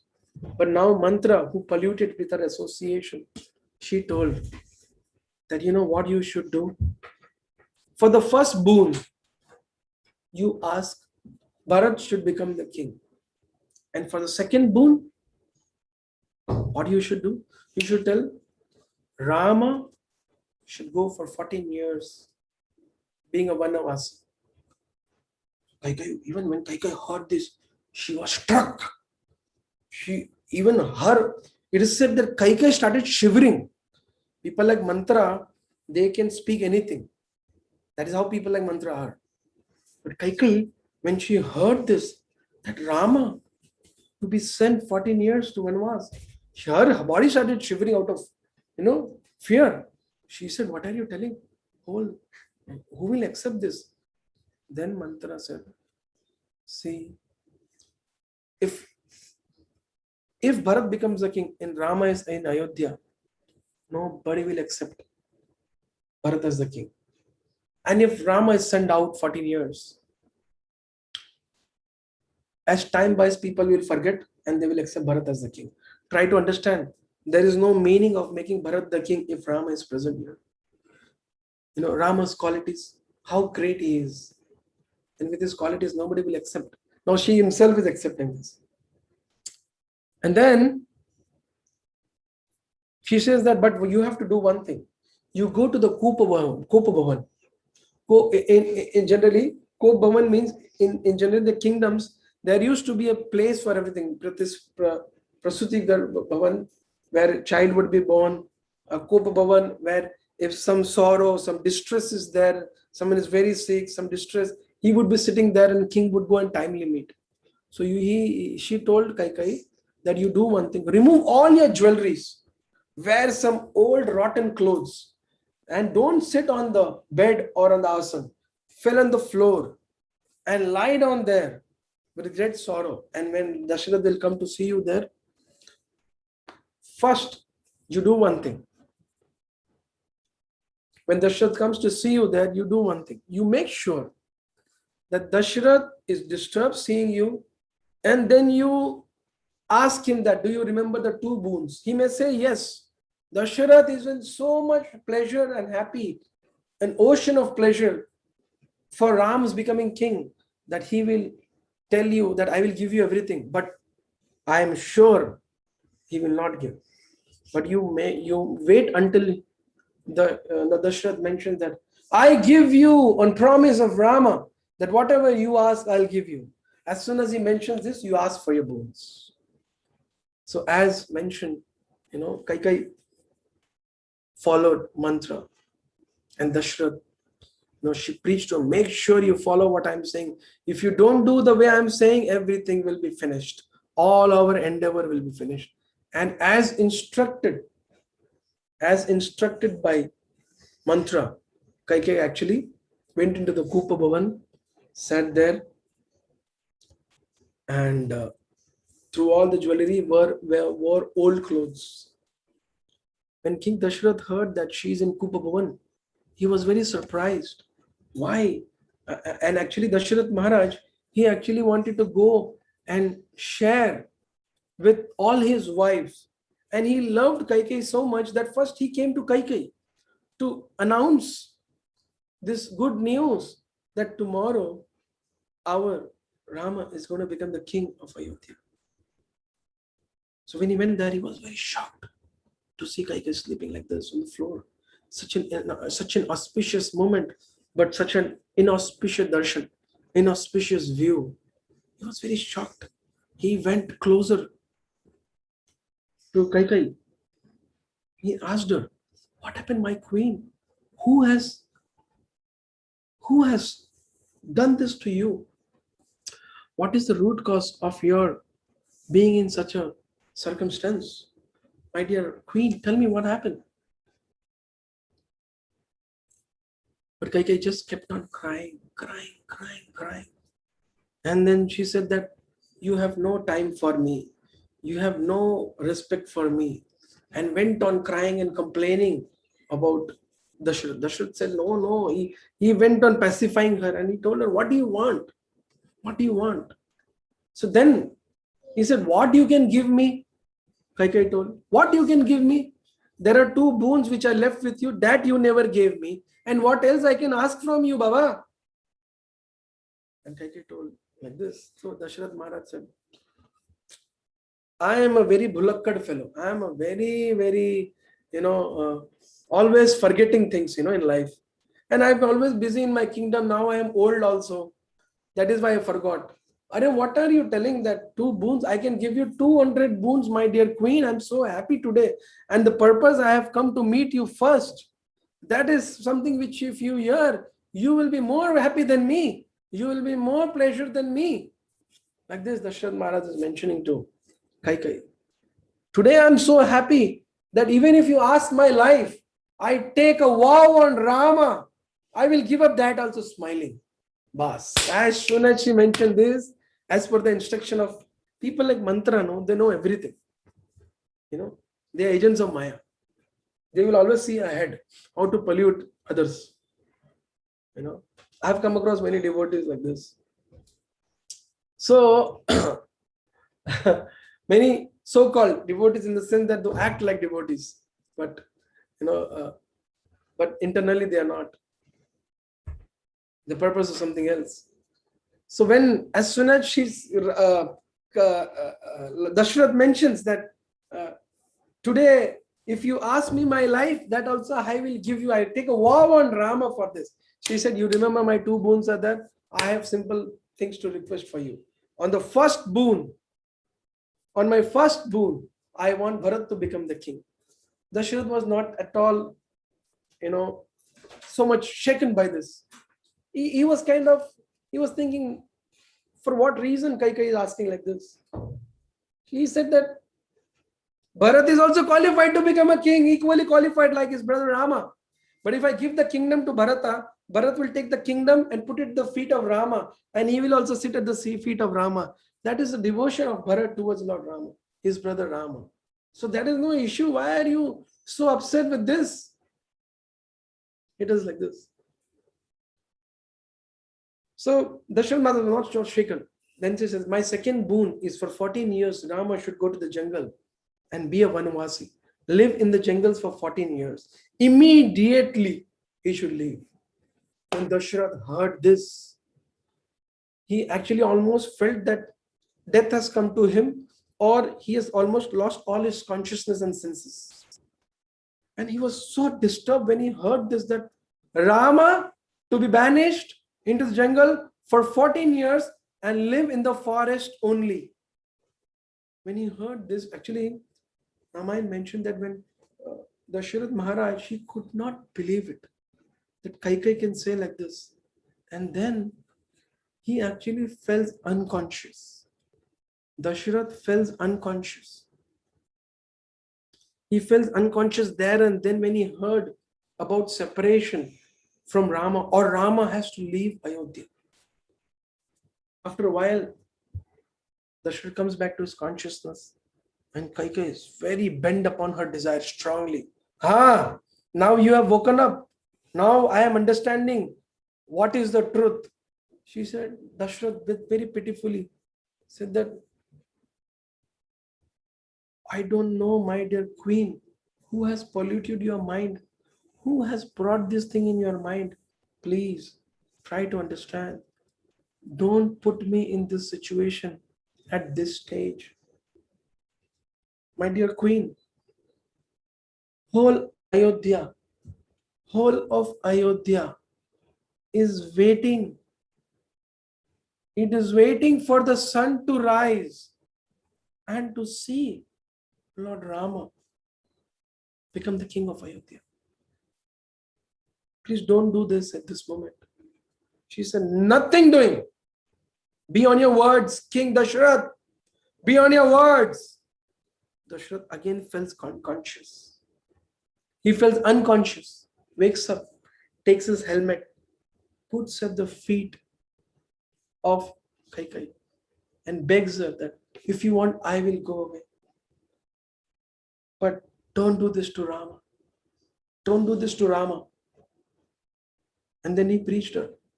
He told her that Ram loves you more than any other mothers. What has happened to you?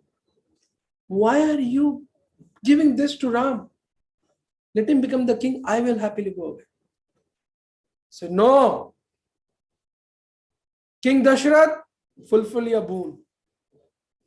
Dasharatha gets very angry, but he controls himself. And then he requests her again. And then he preaches to her again. He said, see, my queen. He actually falls at her feet and tells that, you know, our son Rama, he is so special person. Though he is born to us as a son, but you see, Rama's qualities are loved by everyone. Not only the citizens of Ayodhya, the human beings of Ayodhya, they love Rama. It is not that only they. People of the whole world and all the species, forget about human beings, horses, elephants, birds, all other species, they are all loving with Rama. Such are the qualities of our son Rama. Please don't do this. Please don't do this. What you're trying to do is going to create inauspiciousness everywhere. Rama loves you more than anyone else. And he holds the feet of Kaikeyi and he cries actually. But Kaikeyi was bent upon. Here again Ramayana teaches us that in this material world, on the material platform, on the material attachment, one only earns insecurity. If one is in association of people who are worldly people, who are attached to money and women, if you associate with them, you only earn weakness of heart and insecurity. That's the only thing you earn. You understand? When we associate with people who are materialistic, we earn money, but at the same time, we earn their consciousness, which is always depending upon sense gratification. So, which is very, very important that we are very strongly associated with devotees. So, Kaikeyi kept on demanding, and the whole night went by. And in the morning, when Minister Sumanta, when he went to see King Dasharatha, he came to know he's in Kupa Bhavan with Kaikeyi. Then he went there, and Kaikeyi, before Dasharatha could wake up and tell anything, she said, Sumanta, you do one thing. Immediately go to Rama and tell that his father is in need of him. Immediately he should come and attend. Sumanta went to Lord Ramachandra. And Lord Ramachandra was mentioning to Mother Sita that my father has told me to become the king tomorrow. And he has told us to fast today. And in this way, Lord Ramachandra was telling Mother Sita that though he is so not qualified and all his other brothers are more qualified, but his father actually has chosen him, and as a father's duty now he has to take up this responsibility. While Lord Rama was discussing like this with Mother Sita, actually Sumanta appears there and he tells him that Lord Ramachandra, my dear Lord, King Dasharatha has very urgently called you to meet him. And then Lord Ramachandra goes to meet there, and there is a very, very, very beautiful narration of Kaikeyi telling Lord Ramachandra about the two boons. And Dasharatha Maharaj, he's saying, don't fall to the words of your mother. She's been polluted. She has lost her senses. Ram, you were already announced that you're going to become the king. And it's just a matter of sun to rise, and you are the king of Ayodhya. Ram, I'm telling you, don't fall to the words of this lady. You become the king at the strength of your sword, if required. And this way, when Ramachandra heard this, his heart was struck. He was never prepared for this. All his lifetime, he has never faced such a situation. He was very struck in his heart when he heard this. And then the conversation goes on further. How Lord Ramachandra takes the decision of his mother, or the boons which the mother takes from the father, asks from the father. And the Ramayana goes on. So in this way, I spoke certain sections of Ramayana just now, but everything can be elaborated, and you can go on speaking till whole day. Actually, Ramayana is such beautiful. How Lord Ramachandra takes up this, I will share this the next week. So this is the beauty of Ramayana. Anyone who hears him, it goes deep into the heart, Lord's pastime. And when we take proper teachings from them here in the Parampara, Lord Ramachandra appeared long back, but again we are hearing the glories of Lord Rama is to invite the Lord in our heart and develop those qualities of the Lord and understand his teachings with proper philosophical conclusion. Hare Krishna. Srila Prabhupada ki jai. Sri Ramachandra Bhagwan ki jai. Nitai Gaur Premanande Hari Hari Bol. Thank you very much for patiently hearing our Ramayana Katha for today. And I stop here and will resume next week. And I understand we have regular reading of Ramayana also going on. So thank you very much for giving me this opportunity and patiently hearing. Hare Krishna. If there is any questions or comments, I can take them up now. Thank you.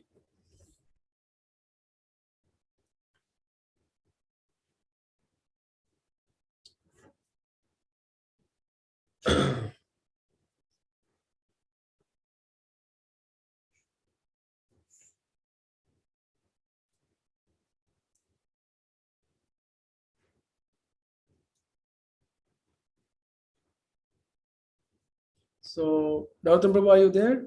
Chaitanya Prabhu, are you there? Yes, Prabhuji. So, I have one question. If there is any question devotees can write, I can read and then I can. One devotee is asking, Hare Krishna Prabhuji, you said that some devotees pretend to be devotees, but they actually aren't. I too feel that same for myself, but please say in short that how at the least be a devotee or servant of devotee. Very, very nice question actually. This is actually, this is a question which can only come from a person who's sincerely wanting to become a devotee. The biggest boon in spiritual life is that one can actually see one's fault and sincerely endeavor to progress in spiritual life.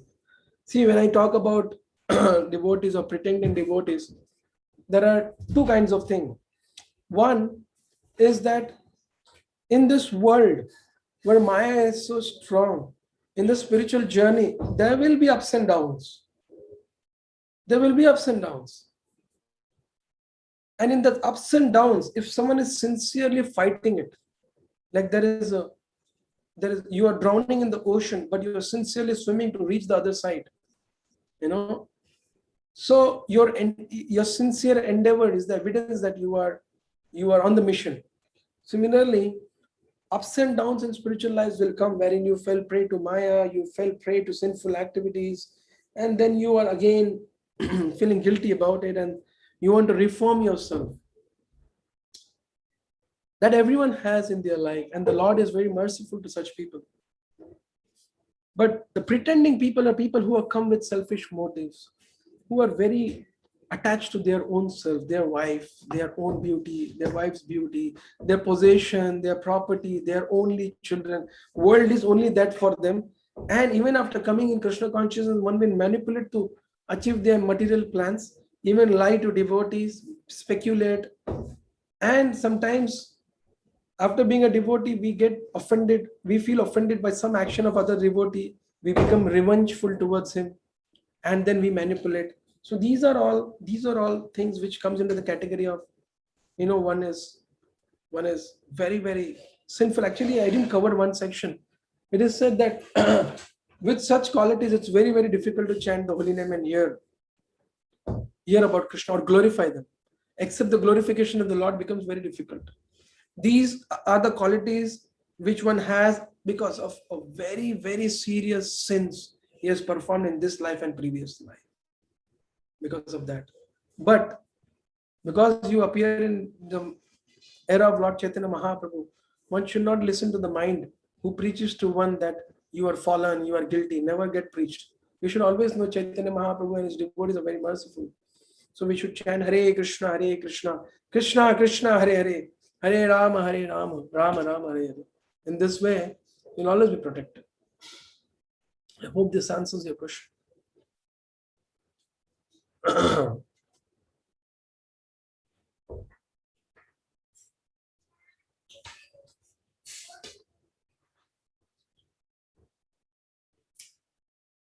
How do we ignore the association of the mind who behaves like mantra at many situations? This is a very, very nice question. Such an honest question. Our mind is not behaving like a mantra at the moment. At least for myself, I am actually surrendered to mantra, I would say. That is the situation in Kali Yuga. Kali Yuga is such a horrible place. But there is only one hope. Association of devotees. Janma karma cha me divyam evam yo viti tatvatah. Philosophical conclusion of the pastimes of the Lord and the scriptures. Any situation in our life, we should decide based on the scripture instructions. Okay, scripture are telling that this is 100%, fine. But now you cannot do, so don't give it up. You start with 10%, 20%, 30%, 40, 50. Now it does not mean that, our Abhishek is there. It does not mean that, Prabhu just told 10, so this lifetime 10%. It should not be like that. It should not be like that. It should be very sincerely endeavoring to progress.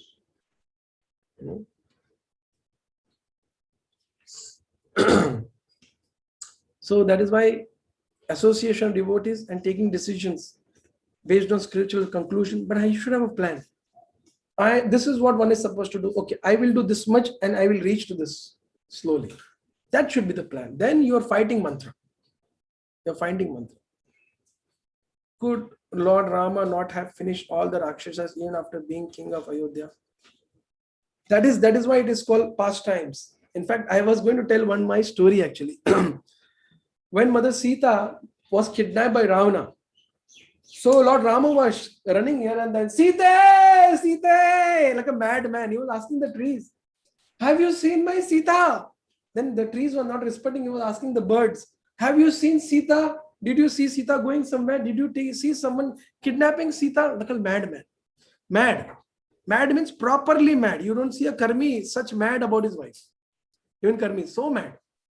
So from there, by one of our Acharya tells in his commentary that from there, Parvati and Lord Shiva were passing. Lord Shiva and Parvati were passing by. So Lord Shiva saw Lord Rama crying and smiled and walked off. Parvati got disturbed. She took a form of Sita and went there in front of Rama. So Rama said, Hare Krishna, Devi, you are alone. Where is Lord Shiva? And Parvati felt shameful and she went away from there.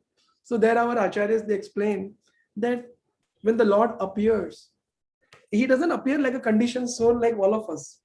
We cannot think about the Lord with our intelligence. He is beyond our intelligence. And he's performing these beautiful leelas to teach us, to create some nectar in our life, to show what he does for his devotees. He makes arrangement. These are all pastimes to teach us, like mantra, Kaikeyi, what happened, how it teaches us that one should, like Dasharatha, he did a very big mistake by telling that I can give you anything. One should not tell this. This statement a man can only give for his guru or his authority, not for any other family member or society members. This statement one can give only to his guru and authorities, like that. So this is what he will learn from all these pastimes. So these are all pastimes. Because when you see these things, this is how things happen in the material world.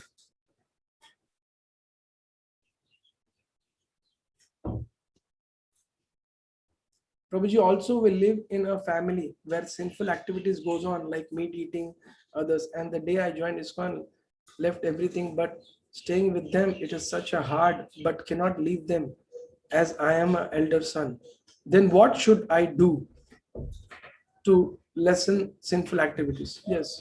See, we should know that the Lord is there. The person who's asking this question, I would suggest that one should discuss with his immediate superior about his situation, and one should plan.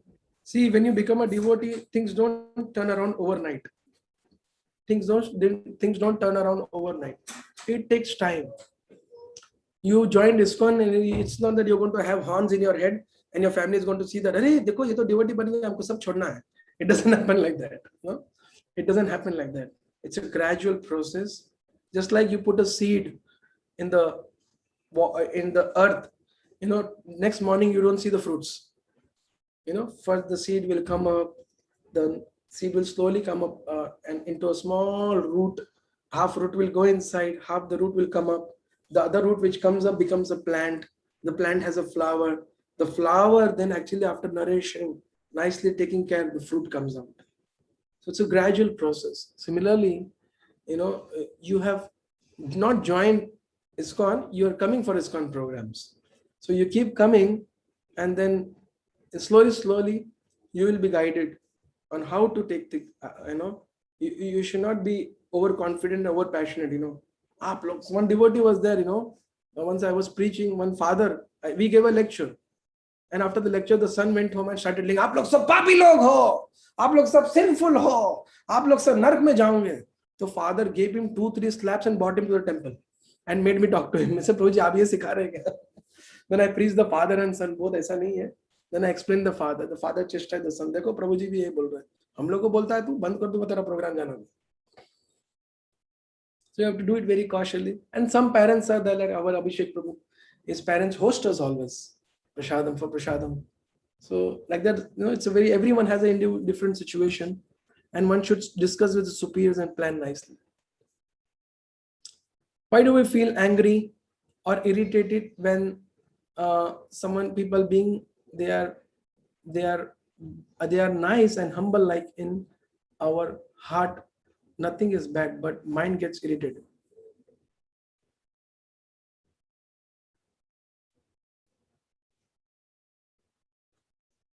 I could not get the question properly. Why do we feel angry or irritated when some people, being they are nice and humble, like in our heart nothing is bad, but mind gets irritated? I mean, I did not get it. You can frame it again, or someone can explain me the question. Yeah, maybe he can retype it, and till then you can take the next question. If we think that chanting would cleanse us from our sins while chanting, is it an aparat on how to avoid? Chanting, is it an what?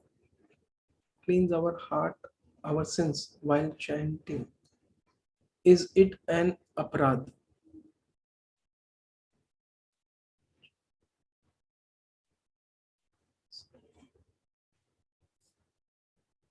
See, when you are in the initial stage of chanting, while you are chanting, not only this, many things will come into our mind, So you should just keep chanting. That's the only solution in the initial stage. Whatever it may be, you should keep chanting, and you should come to a point that you are only hearing the holy name. There are many things which one achieves through the holy name. The Lord appears in the heart is purified. Lord Chaitanya Mahaprabhu gives prema, the Lord dances in our mouth, and you can see the pastimes of the Lord, and the soul gets elevated. There are so many byproducts of the holy name. But in Kali Yuga, the highest thing is Chaitanya Mahaprabhu and Nityananda Prabhu. They are giving devotion, loving devotion. When you are chanting, they are pouring devotion into your heart. So that is the highest thing. And from the general point of view, I can just share one experience which Radhesh Shampoo was mentioning. He was telling that one devotee had come to him and told him that, "Prabhuji, when I am not chanting, my mind is very peaceful. But when I am chanting, I feel that I have put my hand into the when I put my hand in the bead bag, to chant, I feel as if I put my hand into the house of honeybee. The sound comes from honeybees. My mind is like that, running all directions when I'm chanting. But when I stop chanting, I'm peaceful. Right, Abhishek? Nothing happens. Everything is fine in the world. So Prabhu was mentioning that actually when a person starts chanting, takes the shelter of the holy name, that's when he come to know what his mind is. How does the mind function? How does the mind make you think and do things? Before chanting, you are very nicely sleeping into the laps of Maya. Whatever the mind says, you simply follow that. When you start chanting, actually you come to know your mind, which is a very good sign. And in this way, many things keep coming. If the spiritual things keep coming, the most important aspect is the moment you notice that the mind is going somewhere else rather than hearing the holy name, you should bring it back and preach that only hearing is important. Hare Krishna, Krishna Krishna, Hare Hare, Hare Rama, Rama Rama, Hare Hare. That is what I do for myself. The moment I notice the mind is gone, I bring it back and try to hear it. That's it. Only hearing the holy name.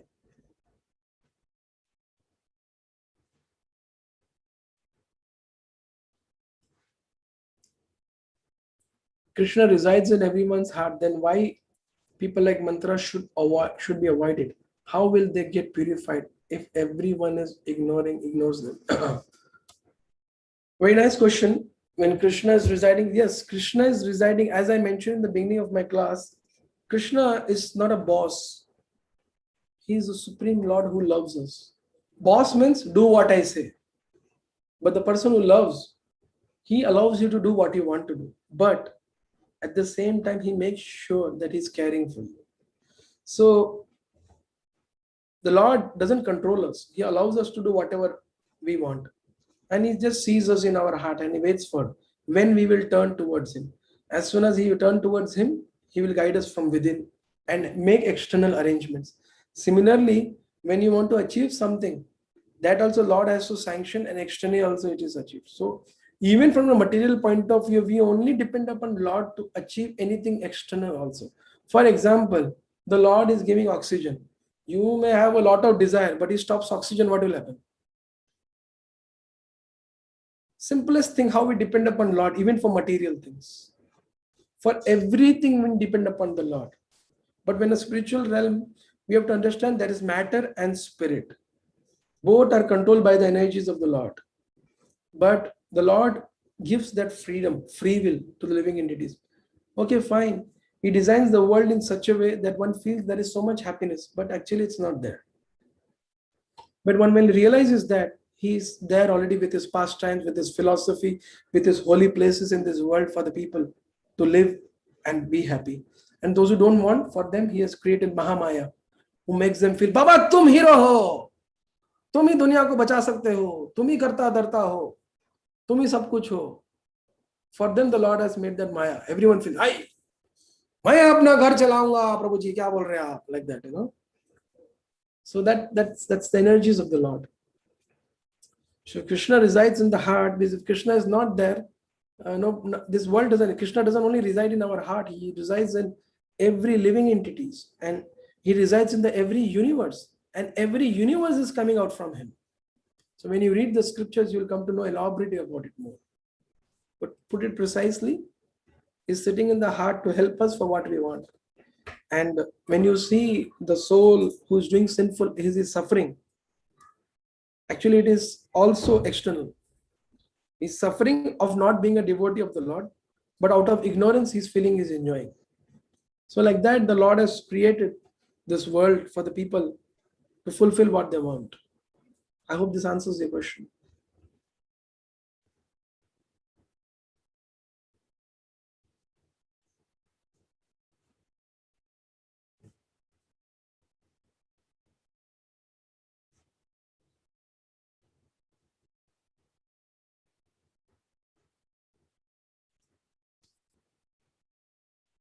No, this song generally, Prabhuji, at the starting of the session, you played Kirtana, and one of the song was Raghupati Raga Patita Pavan. Sitaram. Hearing my father asked me to mute the class of leave the meeting, saying that this song is played when someone dies.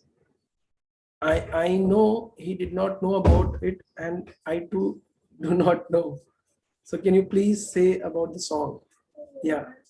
So actually, when someone dies, now what people say, Ram Nam Satya hai, Ram Nam Satya hai. This is what is told. And the meaning of that is what, see this fellow. He had so many plans in his life, but he is not carrying anything with him. What he had lived for and what he has bought and all the family and society, everything is left and he is going now.